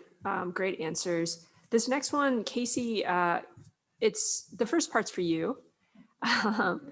You mentioned that SACOG's priorities are to invest funds around that triple E bottom line, right? Climate, economic, and social justice goals.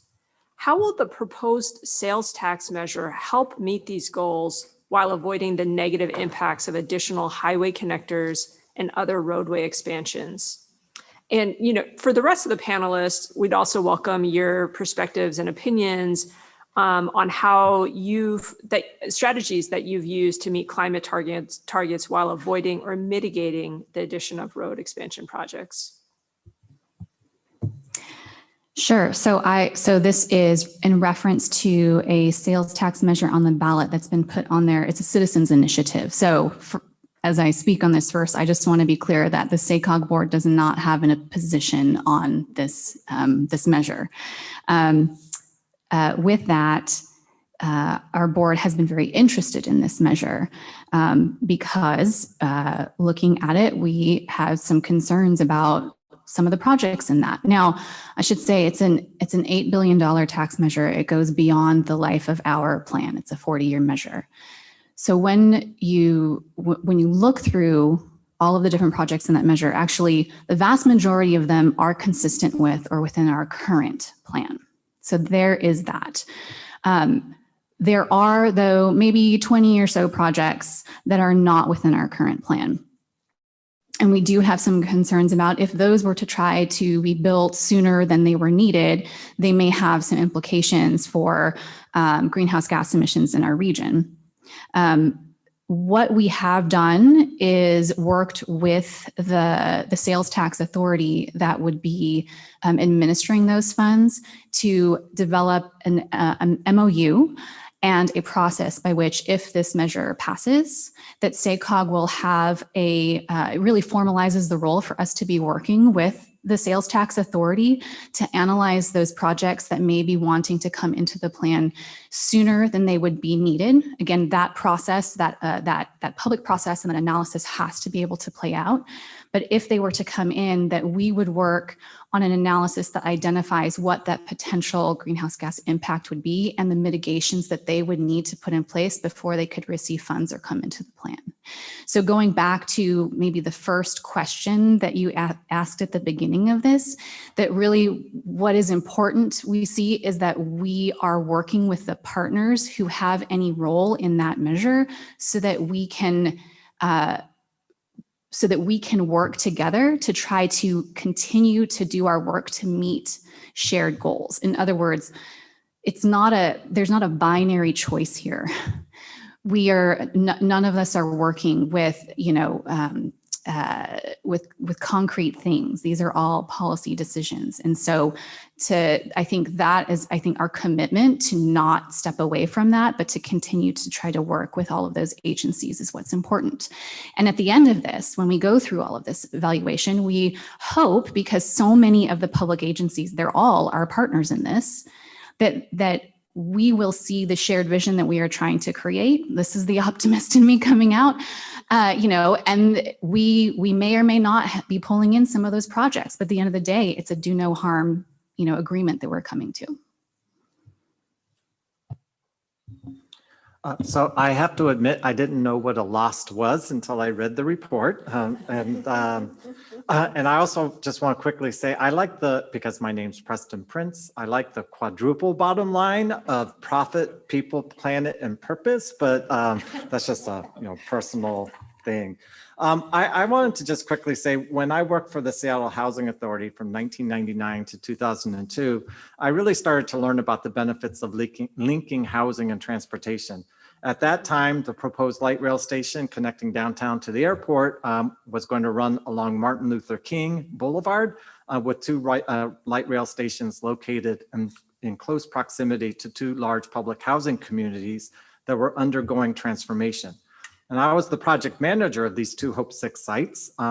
And as such, I was the representative on station area planning.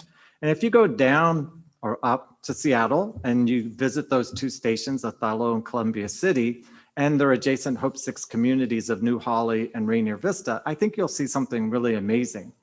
But what I really wanted to mention is that in managing those two developments and being part of the station area planning, I found that those people who lead transportation efforts are really hamstrung by the long planning timeframes that you're talking about. I think the stated goals of investment are often incompatible with community development, the investment around transportation.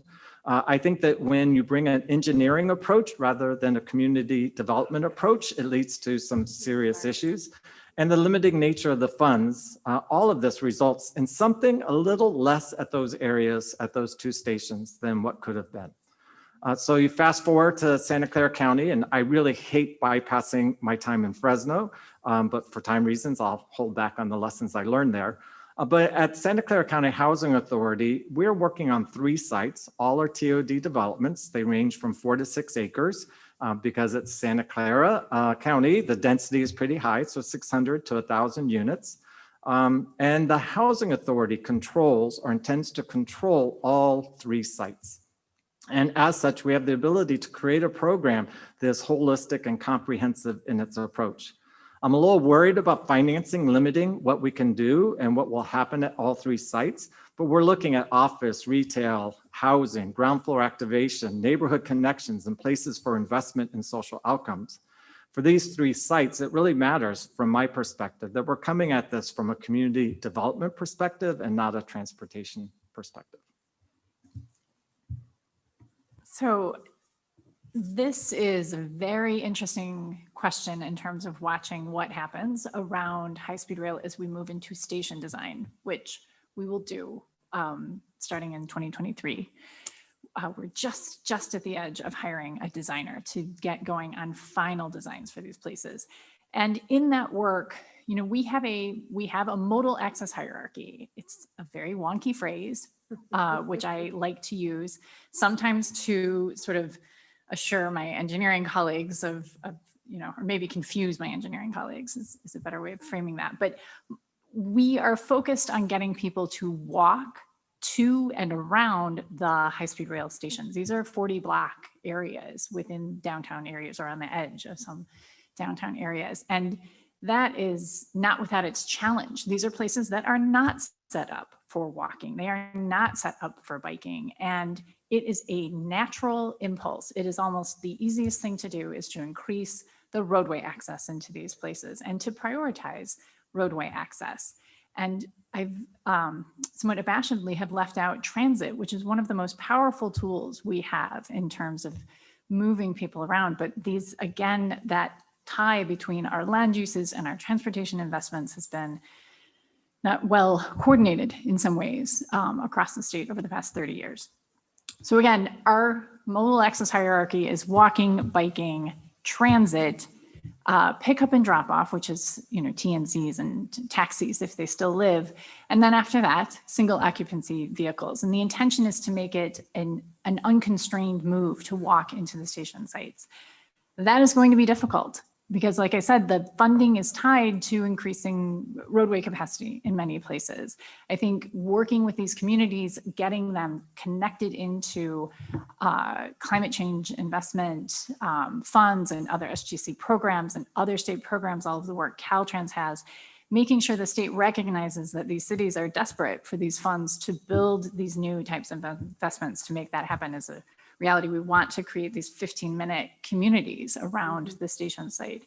And in other places as well. You can tell I'm very focused on the high-speed rail implementation just because of what it means for the state. It can be really a organizing principle for growth across the state, but only if we keep focus on really doing it right. And this is the time to get started. So you wanted to wrap up. I think Stephanie's going to bring it all home for us.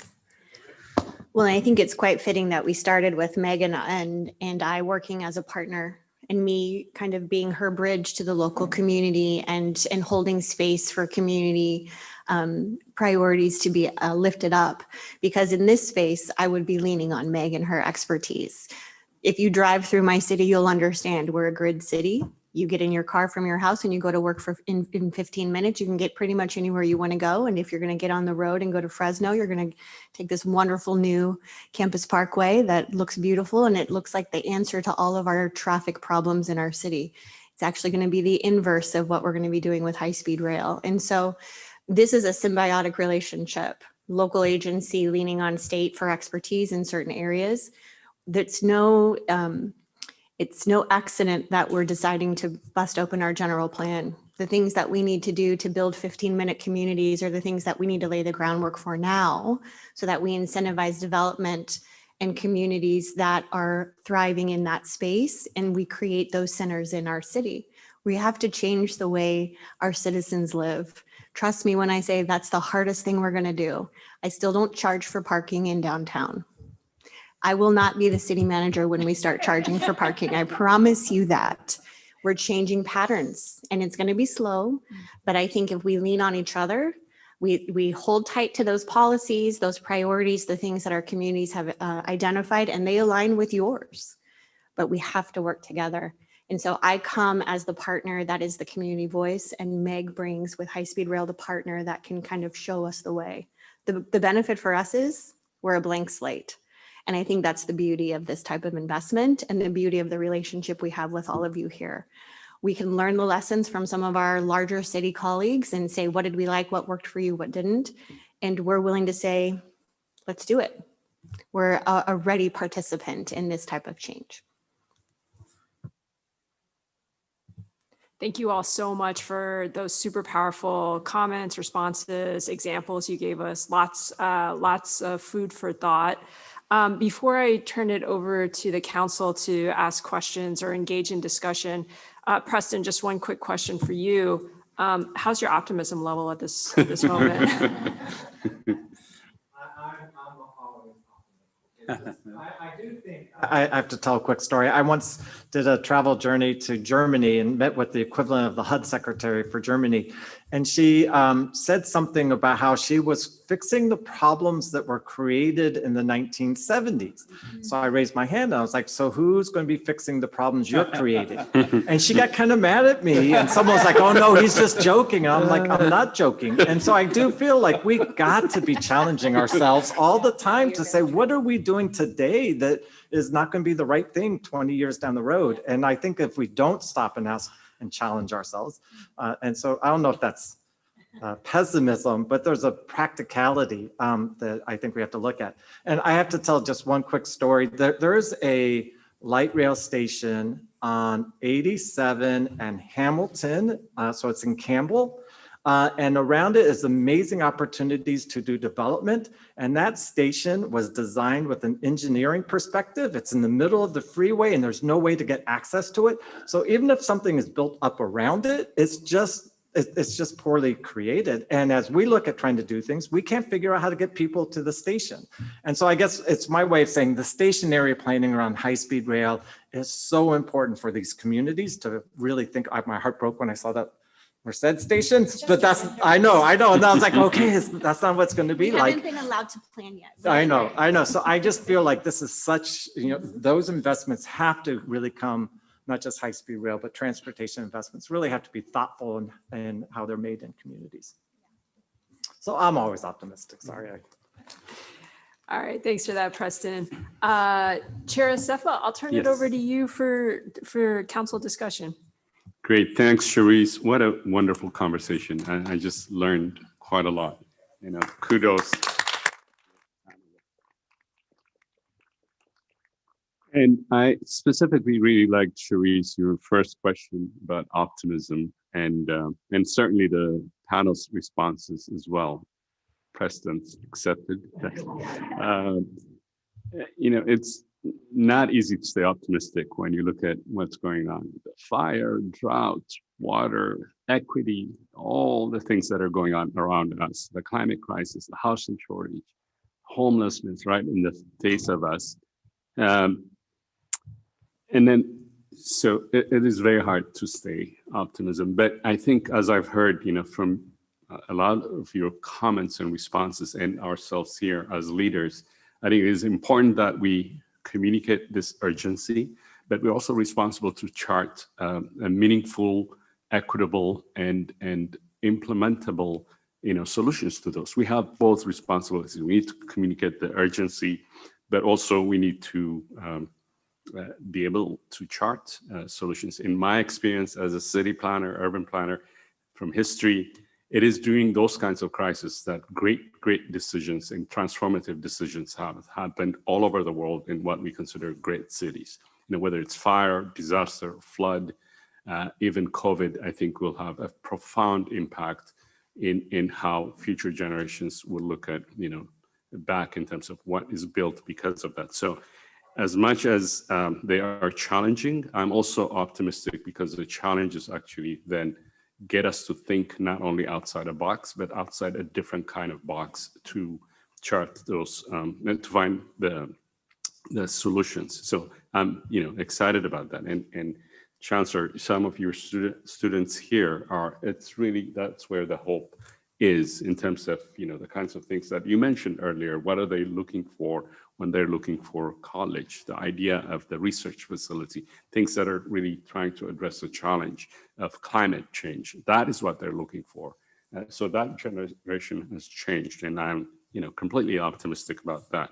In my own office at OPR, we seek, to make these connections and find solutions between land use, climate, equity, every day. I think some of the stuff, including with SGC, and then how do we embed that ground it into science so that we are well informed. As leaders, I think we have to do that. We focus on that. As we do that, sort of coming down to some of the things that specifically, city manager and executive directors deal with on a day-to-day basis in terms of the city.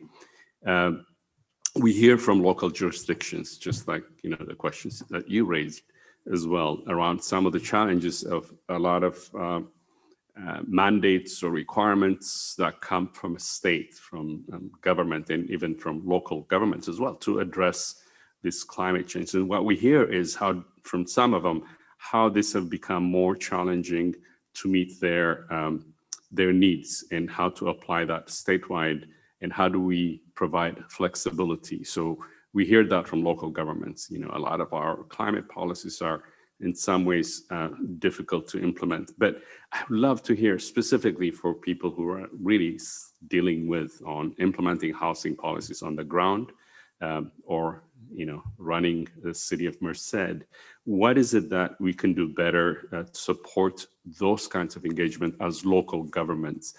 From my office, from Secretary Crowfoot's, from agriculture, from everywhere, you know, we're engaged in these issues because they're connected. I hear again and again around the technical assistance, guidance, obviously incentives help, you know, dollars help as well. But I just wanted to hear sort of your thought from Preston and you, just what you think we need to do and we need to think about to make it easier, flexible for you at local government level. Well, I think being mindful of implementation is the number one thing that I would ask. And oftentimes that's a hard thing for you to be mindful of unless you're talking to people who implement.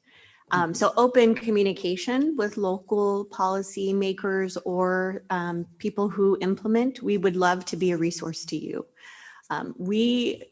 Like I said, we spent the time over the last 2 years to align our council and community policies with many of yours. So it's not a matter of whether or not our policies are the same. That box is checked. Now it's how do we get there and how can we achieve them together? That's how I see it, and that's how I approach our collective problem.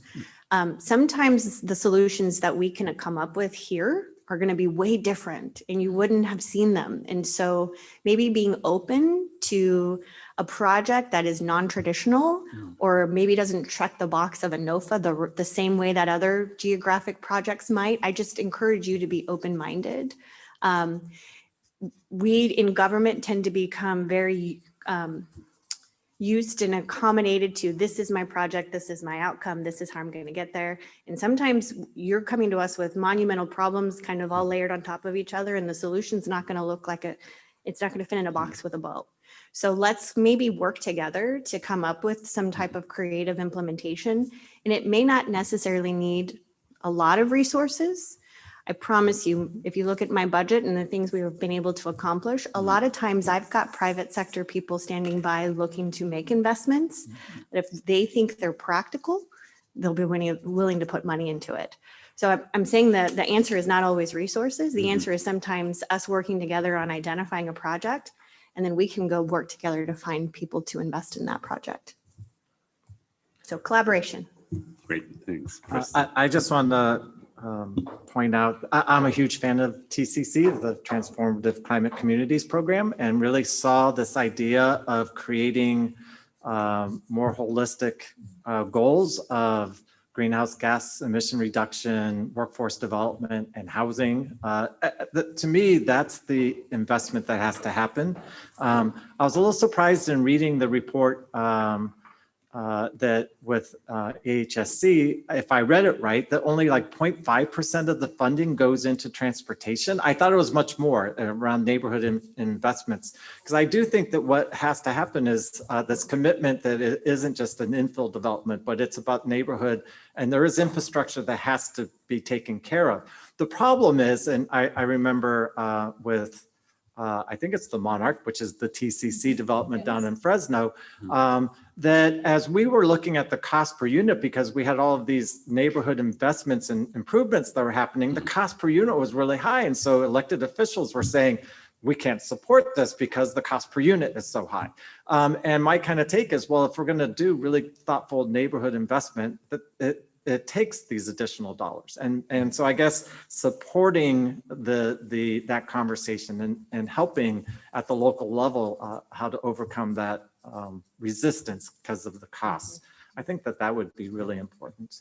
And so I do think the more that we're able to invest dollars and I think about the the high-speed rail station area planning in Fresno. I've been gone for almost 2 years. But the conversations, the pressures from like for-profit developers was to do like the type A construction, right? 4/1, and really try to keep the cost down. But what should be near the high-speed rail should be like 15 stories, right? And if we're gonna do the 10,000 units of housing in Fresno that they want to support high-speed rail, that it's something different. And so there's got to be some dollars that come with high-speed rail that help support not just the planning, but land acquisition and the infrastructure improvement so that the right kind of development, because if you do 5 stories around the high-speed rail station, 20 years from now, everyone's going to say, that's not what should have been done. And yet it's going to be too expensive at that point to tear it down and start over. So somehow bring dollars to the table that allows the right steps to happen today. I think that would be really helpful. Great, thank you for that really constructive feedback. And we've heard some of it before. And I think one of the comments earlier that something to the effect that government humility is really important, and to say that, hey, we don't know how to do it either. We're all here together to solve incredible crises. Some of them, like Preston said, decisions made in the 1910s and 20s from zoning and land use that we are trying to address, but really appreciate that sort of honest feedback. So just opening it up to council questions and comments. Secretary Koff. Well, first of all, superb panel and so much to discuss and unpack, certainly more than we have time for here. I might just share some thoughts that are relevant to our role in the SGC. I think this panel was born from a real frank conversation we had in the last couple of meetings. And I think Frank really called the question. And there was this discussion around, have we been successful meeting our mission as the Strategic Growth Council? The way I think about the inception of the council was really trying to figure out how to transform the model of growth in the state to be more strategic and sustainable, and I'll say equitable too. And I think when we look at sort of the most meaningful metric, which is vehicle miles traveled, we recognize that we haven't changed the trajectory. We can be proud of a lot in the state in terms of climate action and environment and equity, but VMT is not one of them. And so I think we should ask ourselves as a Strategic Growth Council, what do we need to do to actually, move the needle on this in ways that speak to our values, including, diversity in all of its forms and equity, including geographical. So I really think that what you all are leaders and selected as leaders to help us understand this. And so from my perspective, it's, recognizing that we have to shift mode. We're going to spend almost $10 billion on zero emission vehicles, and that's part of it. But unless we shift mode, we are not going to achieve our goals and livable communities. And I think we all need to do a hell of a lot more to support high-speed rail, because I do think high-speed rail is the backbone of that. I mean, if you live in Los Angeles, it's faster and cheaper to travel to Seattle than it is to Fresno. And we shouldn't wonder why, the Central Valley is disconnected from the coast as it relates to economic recovery and wealth creation. So that's really clear to me. But then also, like, how do we really transform the paradigm on building housing where communities are and where infrastructure is? And I think we can be really proud of our grant programs, but funding is necessary but not adequate in my mind. And we could 10x the affordable housing programs, and I still don't think we're going to transform the paradigm. So I'm really interested, Casey, in this notion of green zones, or how to institutionalize this across the state. So that's what I think I'd like to really challenge our SGC staff on is, yes, let's continue to build our funding programs, recognizing that is part of the solution, but let's also figure out what is the shift, whether it's statutory or regulatory or I don't know what, to really, not be having this conversation in 5, 10, 20 years that we really haven't moved the needle on VMT. Great. Secretary Castro Ramirez. Yes, thank you. Thank you. And Secretary, very much appreciate the focus on how important it is to ensure that the housing investments are well connected and built into our planning efforts. And I too want to thank you all so much for the very holistic and person-centered community development approach that I heard coming from each of you. I think this is exactly what we strive for, right, on this council, but also within our agencies. And I have to say kudos to Governor Newsom, because the level of interagency collaboration, the level of coordination that is taking place, frankly, I don't know that it ever really happened or existed. We know that at the end of the day, a person that lives in a home, lives in a community, that interacts with transportation, that interacts with key amenities, banks and healthcare, and lives in a community that should have parks. And so everything, this is an ecosystem, right? Everything is connected. And what we are trying to do within the council and within our individual agencies is recognize that it is important for us to co-invest, to be strategic and thoughtful, to be person-centered, and to be community-centered. And the one point that I would add in terms of what we need to continue to focus on is being very honest and frank about the fact that we continue to have communities that are segregated. We continue to have communities that are experiencing poverty at a higher rate. And so for me, sustainable communities is about what you mentioned earlier, Preston, recognizing that we have households, elders, senior citizens that are making $10,000 a year that need deeply affordable housing, recognizing that we have families that are poor and working, making less than $25,000 a year. So when the state thinks about housing investments, we're not just planning for 2.5 million units by 2030, we're also making sure that those units are affordable to working families, to elders that have that should live in dignified, affordable housing. And so I think that the challenge for us is to continue to center the work, the interagency sort of efforts based on people and based on where is the greatest need. Because I think if we focus on where is the greatest need, we will then affect everybody else, right? And so, very much appreciated the conversation here. And as my colleague said, there's not a whole lot of time for questions, but I do want to ask a question about what, from your perspective, what more can we do as council members? What more can we do as members of this administration to help advance a more, not just sustainable communities, but communities that are integrated, right? Communities that are equitable, communities that are truly giving people the opportunity to, all people, right? The opportunity to reach their potential. So you make me optimistic, so I just have to start off with that. But you always have in the 20 years I've known you.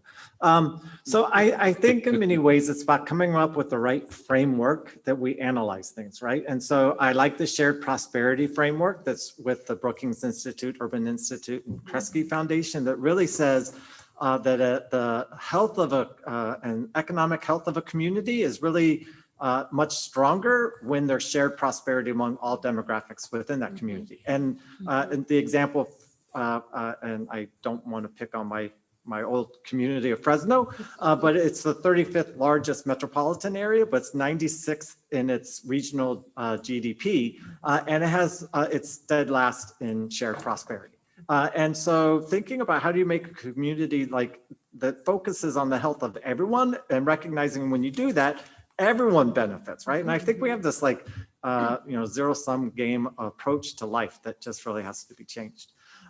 So I also think Mixed Income Institute out of Chicago, Cleveland. Sorry, Dr. Joseph, he's going to be mad that I just said the wrong city. But they have a really thoughtful framework about how do you really create a mixed income community, and through that you have these healthy, broader healthy communities when you really focus on the mixed income part and really focus on the extremely low income households and making sure that they're integrated and connected. I want one last thing, and I think you guys have nothing to do with this, but our tax policy needs to be reformed. You know, I've said this before, but you know, under the tax cut of the 1980s that impacted the HUD budget at the federal level, it was cut by 60% and it was never recovered. If it had been fully funded over the last 30, 40 years, it would have been 1.2 trillion more invested in housing nationally and 120 billion here in California. It's hard for the state to make up for the disinvestment that's happening at the federal level. I don't know what you all can do about that, but it just seems to me we've got to look at tax policy. If I was going to, you know, change and start all over again, I'd either have done water or tax, and as opposed to housing, because it seems like those really are driving things. So I will echo Preston in terms of HUD. And so I think some of the solutions for us at a local level actually are above all of us and at the federal level. I can use my local entitlement dollars only in census tracts that are eligible. And I have my local community advocating for me to build affordable housing, not in those census tracts. I don't have the money to make that pencil because of the policy that is continuing and perpetuating that segregation. I get that we're targeting the people who live in those communities, but if we're trying to create communities that are mixed income, I will never build affordable housing in the places that my community is asking me to, unless they only have tax credits and state funding and local funding. That's my struggle. And the farm worker housing and all the things we're working on are still south of Olive Avenue, which is kind of the center line. I hear that coming again at every council meeting, and I understand it. However, I am handcuffed by a policy that says I can't spend those dollars in different communities. So I understand the intention of that was to make sure I build and put in new sidewalks in underprivileged and disinvested communities. But if you're wanting me to build housing in resource-rich places, you're not letting me. So I would say, to echo Preston, how can we reimagine that from a policy perspective? Because there are dollars that we're getting in Merced County, and I'm the only entitlement city in the county. So we're the only ones receiving these funds, and they can't be invested in the way the community is asking us for. Thanks, Stephanie. I would like to keep going on this, but I just have to note that some of us, we have to join a call at 3:30 on extreme heat to talk about urgency of the time and the moment. So for that reason, I'm trying to get us out by 3:30, unless there's really pressing questions from my council members on this topic. I would like to jump to public comments and then bypass our proposed 10-minute break and then continue through the agenda. So that's the case, so we could go to public comments. We've received no public comment on this item. Great, so I'll also ask we bypass the 10-minute break and then move on to item number 7. Thank you very much. Yes. Yeah, you guys I'm were sorry. great. Thank you Thank so you. much. This is incredibly.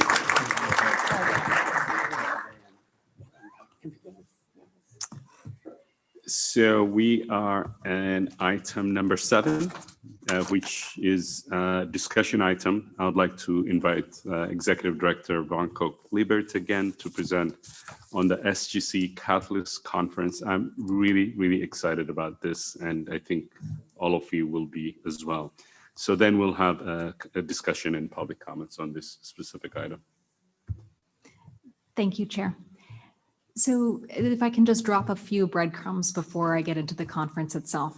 So fundamentally, we're just sitting at a historic moment in time. You know, we have more money coming through state and federal coffers than we have had in generations. And we also have layered in initiatives such as Justice 40, as well as state equity goal targets that are asking us to spend this money differently. But we also know, and we've had, you know, an incredible conversation today, an awareness that our current systems have some flaws and some obstacles, and that if there could be this competing pressure to get this money out quickly in a way that then maybe isn't supportive of us meeting some of our goals around supporting Justice 40 communities, as well as meeting our state equity goals. So we have had a number of conversations with key staff and stakeholders to really think through what is it that we can be talking about, planning for, thinking about, so that we can, I think to Preston's point, look back 20, 30 years from now and say, did we spend that money in a way that was catalytic? Did we use this opportunity to be able to transform California and to be able to transform and create equitable pathways for Californians, all Californians? And so as we started to dig into this a bit more, a couple things came to the surface. The first is, I think that because of the way that the SGC Council is structured, and with the representation from the council members consistently asking us to take a different lens in the ways that we're thinking through programming policy, but also because we are working directly with stakeholders and beneficiaries in all of our programs, we've had this incredible cycle of learning over the last 10 years where we've learned a lot. And we've learned a lot well. So we have some strategies that we are deploying now through our programs and our initiatives that we think meet this moment in terms of being able to do technical assistance and capacity building, stakeholder engagement, participatory research, and also power sharing that will support not just our state, but our nation in terms of thinking about how do we use this opportunity to invest these dollars wisely and well. And so as we started to really think about this, we started to get very excited and say, well, let's think about this also in terms of how to be catalytic. So not just these funds that are coming through from the state and the federal partners, but also how do we use this opportunity to be able to drive public or private investment as well, so that we use this influx of money to then think about what comes next. And we use this opportunity to be able to really level set and change the way that we're thinking about our investment in the state.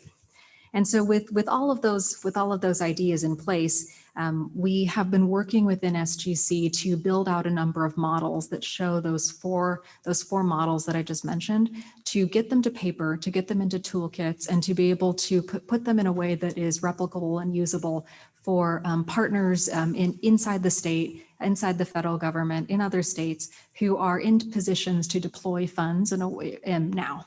So that we can show, we can tighten those cycles of learning, and we can show how to use some of the solutions and the strategies that have been developed through our very unique programs to be able to embed those ideas in other sources of funding around the state. And so as we started to think about this idea about ideation and incubation and then scale, we thought, well, how do we start to scale? And one of the ideas that we've come up with is this idea of having a conference that brings together partners across the whole pipeline to have this conversation about what have we learned, not just within the SGC programs, but within other partners' programs as well, that we should be sharing, discussing, improving, and working to incorporate into program decisions now in a really efficient way. So we are also really thinking about this catalysm piece. And so I'm very excited to say that as part of this conference, we are partnering with the Milken Institute.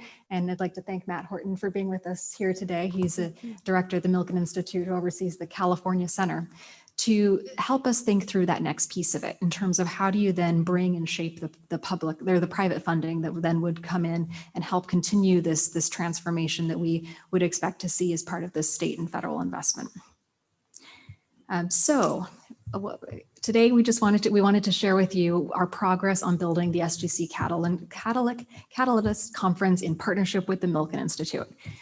We wanted to give you an overview of the strategy, the vision, the invitees, how we're thinking about running these 2 days, with the really expressed goal of hearing from the council about what other policy ideas, threads, issues do we want to build into this agenda. What are the deliverables that you all would like to see us embed into this as we continue our planning? And really importantly, as we especially think about the Justice 40 initiative, what are some of the elements from your programs, your policies, or other places that you've seen that we should be incorporating this in and working to bright light and lift up as part of this event?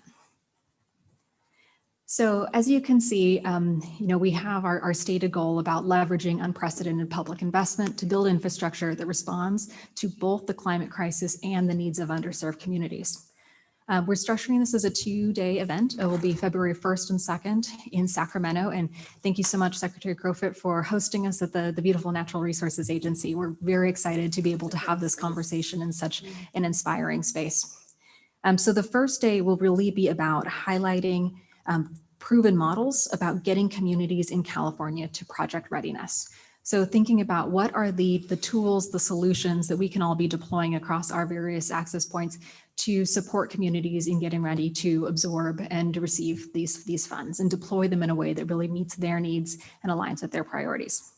And then the second day is very much focused on this catalyzing of the funds as well.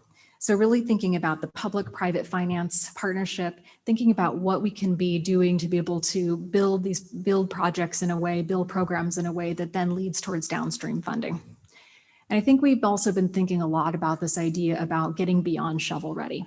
So recognizing that as dollars are coming, they're coming now, and they're already here in many cases, and we know more coming down the pike as we speak. How do we think about getting beyond shovel ready as a definition, so that for communities that have incredible ideas but haven't had the resources in place to get to the point of being shovel ready, they don't get left behind with this opportunity. So the audience that we are seeking to invite, we believe we have space for about 250 participants, and we would bring in a couple groups that would be very strategic to make sure that we're getting representation across the whole pipeline.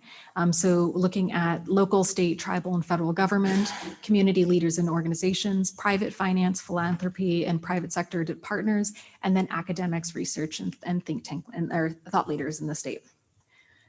To be able to help us think through these ideas, the structure, the strategies, the participants, the panelists, we've also assembled a steering committee. We're really excited. The steering committee represents individuals from around the state, working on a number of various issues. It reflects the audience that we shared above, so you can see that we have representation from many different parts of this question and the solution. And we have had our first steering committee meeting, I think it was about 3 weeks ago now, and it was really exciting and inspiring. And one of the things that I was really pleased to see is that conversations of this nature are happening all across the state and all across the nation, but they're not necessarily happening across the whole spectrum and thinking about that long-term tail with how these funds can be catalytic. And so I think it's a timely time for us to have this conversation. We're in a good position to have it, being California, where we lead on so many spaces, and also at the council because we represent such an interagency and interdisciplinary approach. So with that, I am just really excited to hear feedback from you all on key issues and emerging policy trends that you would like to see addressed at this conference, any tangible outcomes that you would like us to build into this. And then also, if you want to draw our attention to any innovative examples from your agencies and departments that we can be highlighting and incorporating into our planning, we would certainly appreciate hearing that so we can factor that in.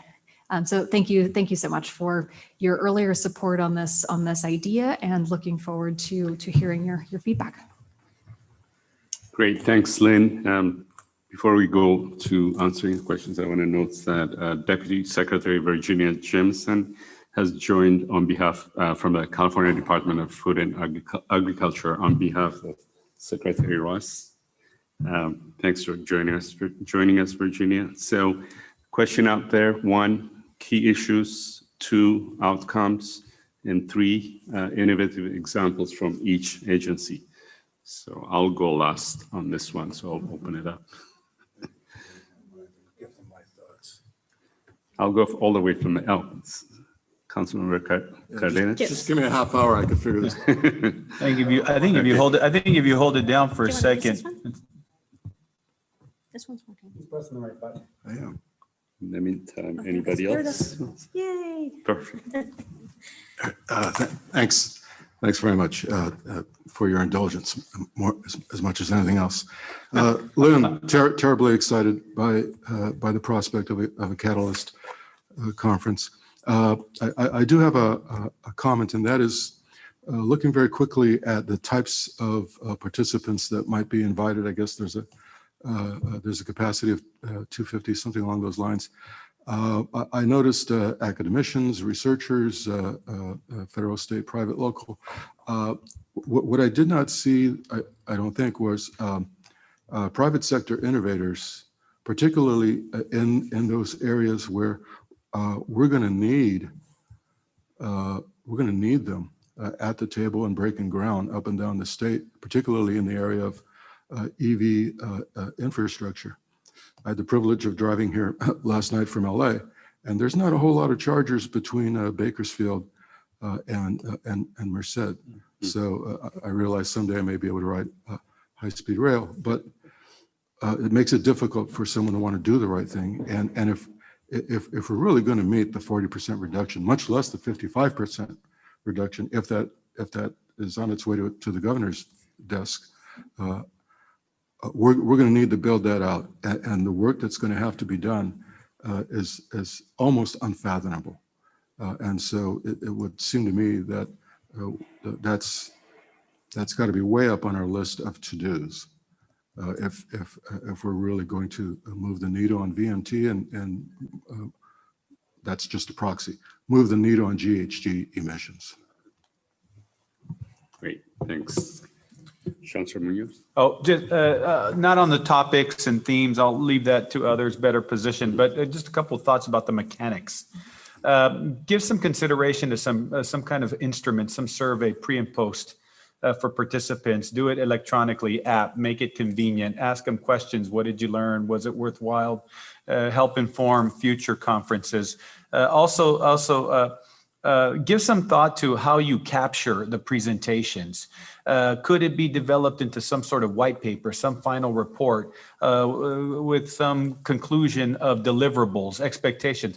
If we say there's a great deal of scarcity of charging stations between LA and Bakersfield and Merced, and then 5 years later, we're saying the same thing, to Mr. Preston Prince's point, right? Who's been responsible for the lack of vision? Having the documentation forces us the next time you have the conference to say, how are we going to respond to these questions that we were left with in the conference in 2023? So these are just some mechanics of the conference development. And I certainly think, as you and I have spoken before too, Lynn, the idea of maybe making the conference available, targeting some of your counterparts in other parts of the country, because the issues that we're talking about don't stop at a border or some line on a map. And so to think about how we started, California as a catalyst, but then there's maybe some regional convening and so on and so forth, so that we set not just an expectation for the state, but maybe well beyond the state. Great feedback. Anybody else? Darwin, please. Thank you. Thanks for, I'll keep it brief. I know we only have a few minutes here, but appreciate the really kind of positive and energizing framing of the conference. I guess I'll come in and add a somewhat more doom and gloom aspect that I think we should cover is, tying it back to the AB 285 report and a lot of what was discussed. I feel like making some space in this conference for talking about institutional challenges and some of the structural barriers that we all face. I think talking about this work in the abstract is great, but to make it a reality, looking at the departments that we oversee, I think a lot of the departments at a high level policy level are there in terms of wanting to do this work, but there are immense challenges to actually get there.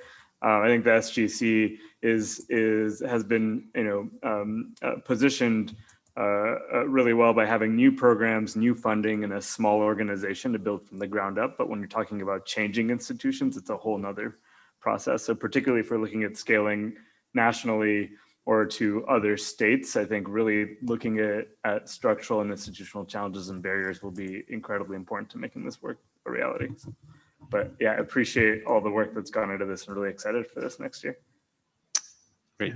Secretary. Yeah. Yes. Well, first of all, echoing what Darwin said, I think that's really good to get into the crux of what are some of the barriers and challenges. But following Chancellor Munoz's comments about just execution of the event, I do think it's helpful to invite some staff or representatives of both our state legislature, that's such a champion in this, and our congressional delegation. Obviously can't be everybody, but making sure that there's credit, but also connection with those folks. I think we do have capacity, if you wanted to provide at least the plenary panels online. So you could do a hybrid for those who are not able to attend. I think relationship development and discussions are really, kind of the unsung hero of events like this. So since it's 2 days, maybe you can get some volunteers to curate some offline discussions, whether it's breakfasts or dinners, where certain topics or sets of relationships can be built. And then lastly, the quality of the questions and the curation of the panels is really critical, especially if you're bringing high-level people together. I thought Shireen did an excellent job today with really focused questions. And so what we want to avoid is people getting up there and wasting 10 minutes of everybody's time because they didn't understand the specific questions that you're asking. So I think all those really are just suggestions made on a promising foundation. This is going to be great. I know it.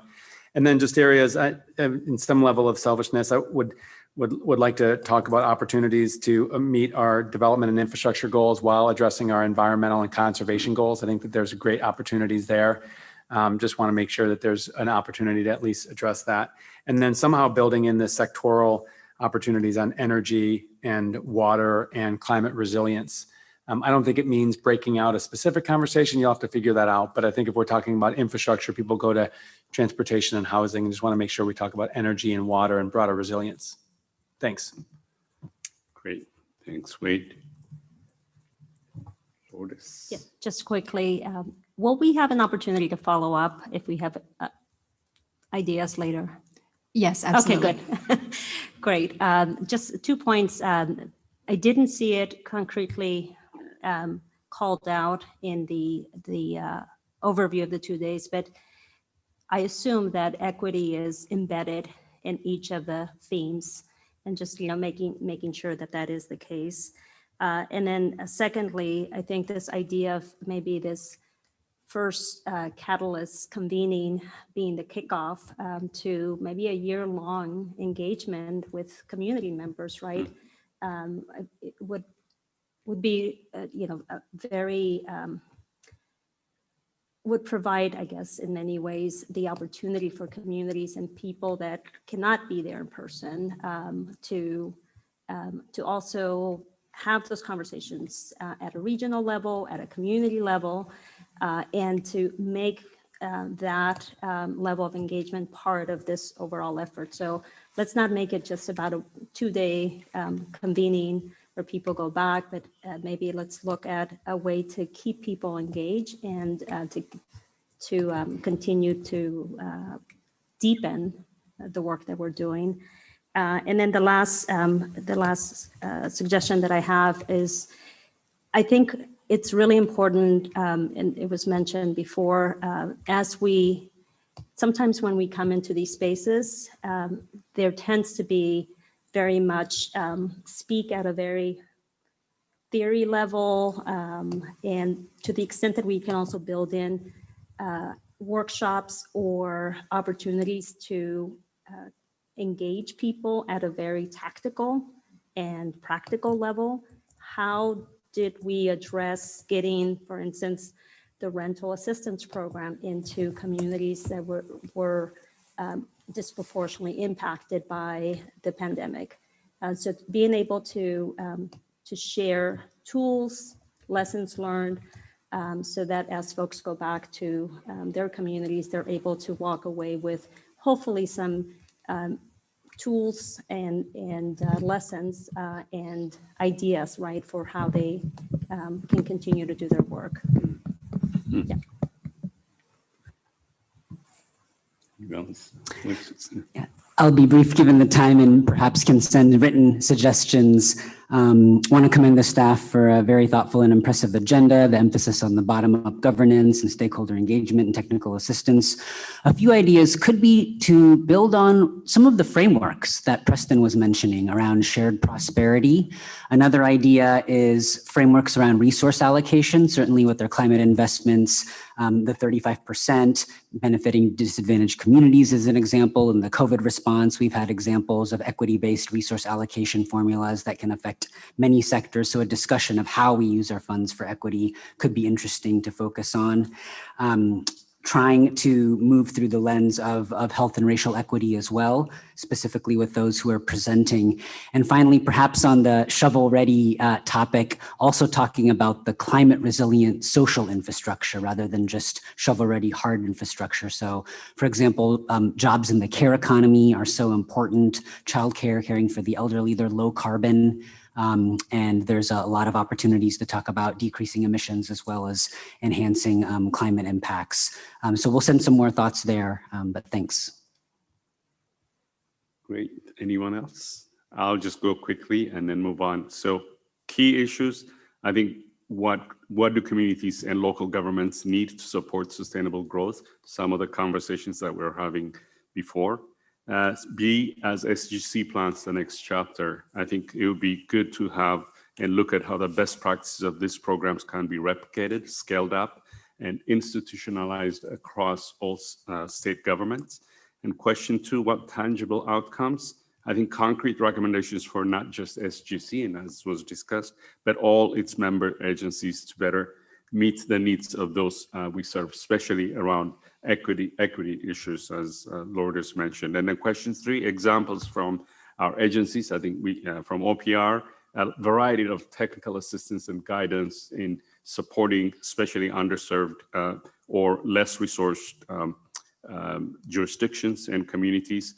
The 5th climate change assessment is underway now. We'll provide some cutting edge data and future climate impacts. I think that would be some examples to look at. And then SURF, as was mentioned, a new way of investment from bottoms up around economic resiliency, high road jobs, but having that come from the bottoms up. So the SURF program is one new initiative that I'm excited about to look at as part of this discussion.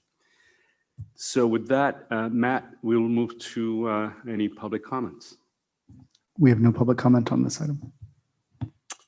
Well, great. So I will adjourn this meeting. Oh, sorry, we do have public comment for the public comment on matters not on the agenda item. Oh, sorry about that. Well, now, so now council will take public comments for matters that are not on the agenda. Unfortunately, this is not a forum for dialogue with the council members. Questions posed by the public during this list item cannot be substantively addressed or discussed at this meeting, but any required follow-up can be directed to SGC Executive Director for follow-up answers and connections to relevant staff. So with that, we could go ahead with the public comment. Thank you. I will begin the public comment period by reading the names of the individuals signed up to comment on this item. The individuals signed up to provide public comment on this item, number 8 on the agenda, we will have in-person public comment on this item. So for the 2 people that are in person, when you hear your name, please line up by the podium in the order that your name was called. I will then call you individually to the podium to speak, and the mic will turn on automatically when you arrive. Matt Holmes and Asa Baratna, would you please come to the podium?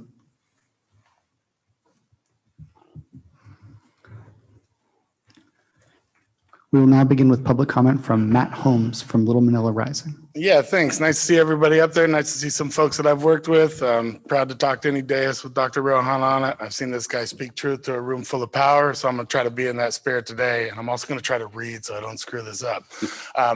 You guys taking on enough fights at the SGC, high-speed rail? Good God. I don't know anything about rail except that everybody that works in the Bay Area flips hotel beds and makes burritos over there, lives in San Joaquin and Stanislaus County, and I don't know how to train. How a train going to the Bay Area can be equitable if it doesn't serve those counties as well. So there needs to be a measure to address that. But way out of my depth. So my name is Matt Holmes. I'm the Environmental Justice Director at Little Manila Rising. We used to work together in Richmond, California.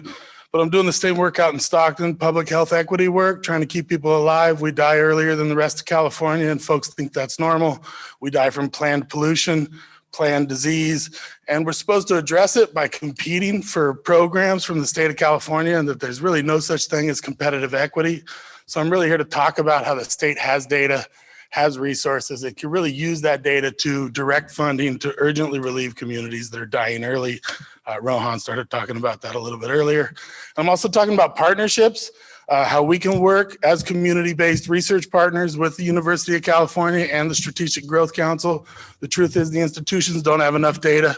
They need our help. We had to help the state keep us from dying during COVID. We had to take money directly from the governor's office because our local governments are kind of asleep at the wheel. We have the 100th percentile for asthma in California and no formal asthma program from our county health department. That's a tragedy. Someone needs to help us with that. We need to be able to address our problems by matriculating our residents into public health programs.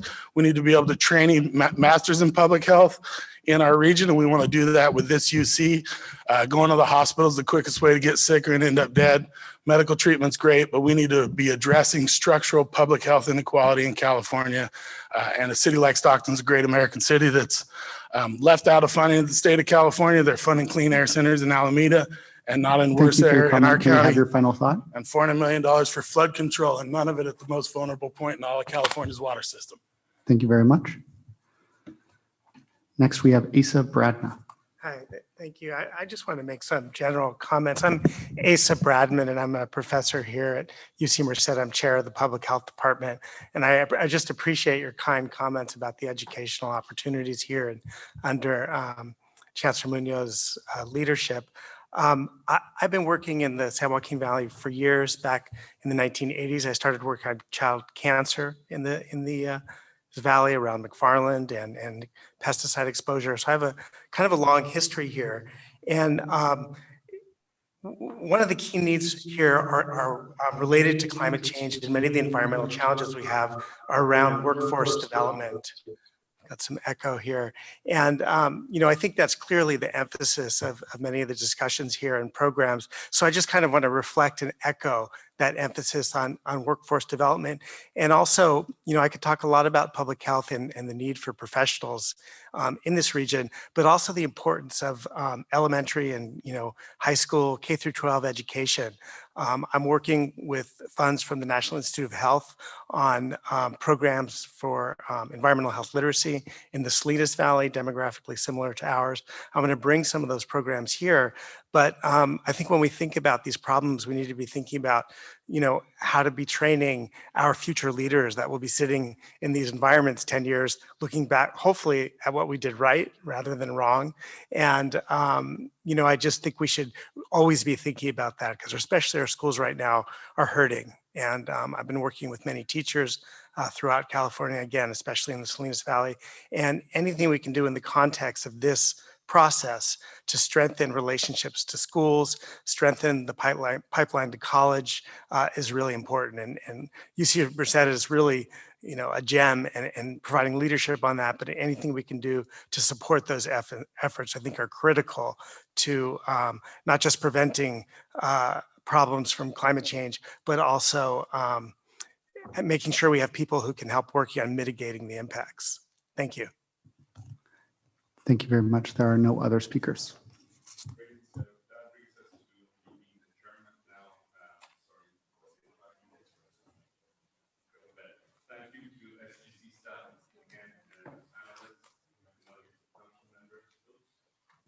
Can you hear me? Oh. Again, we'll bringing this meeting to adjournment, but I want to thank everybody who participated today, SGC staff. The panel discussion was incredible, and the public also for joining us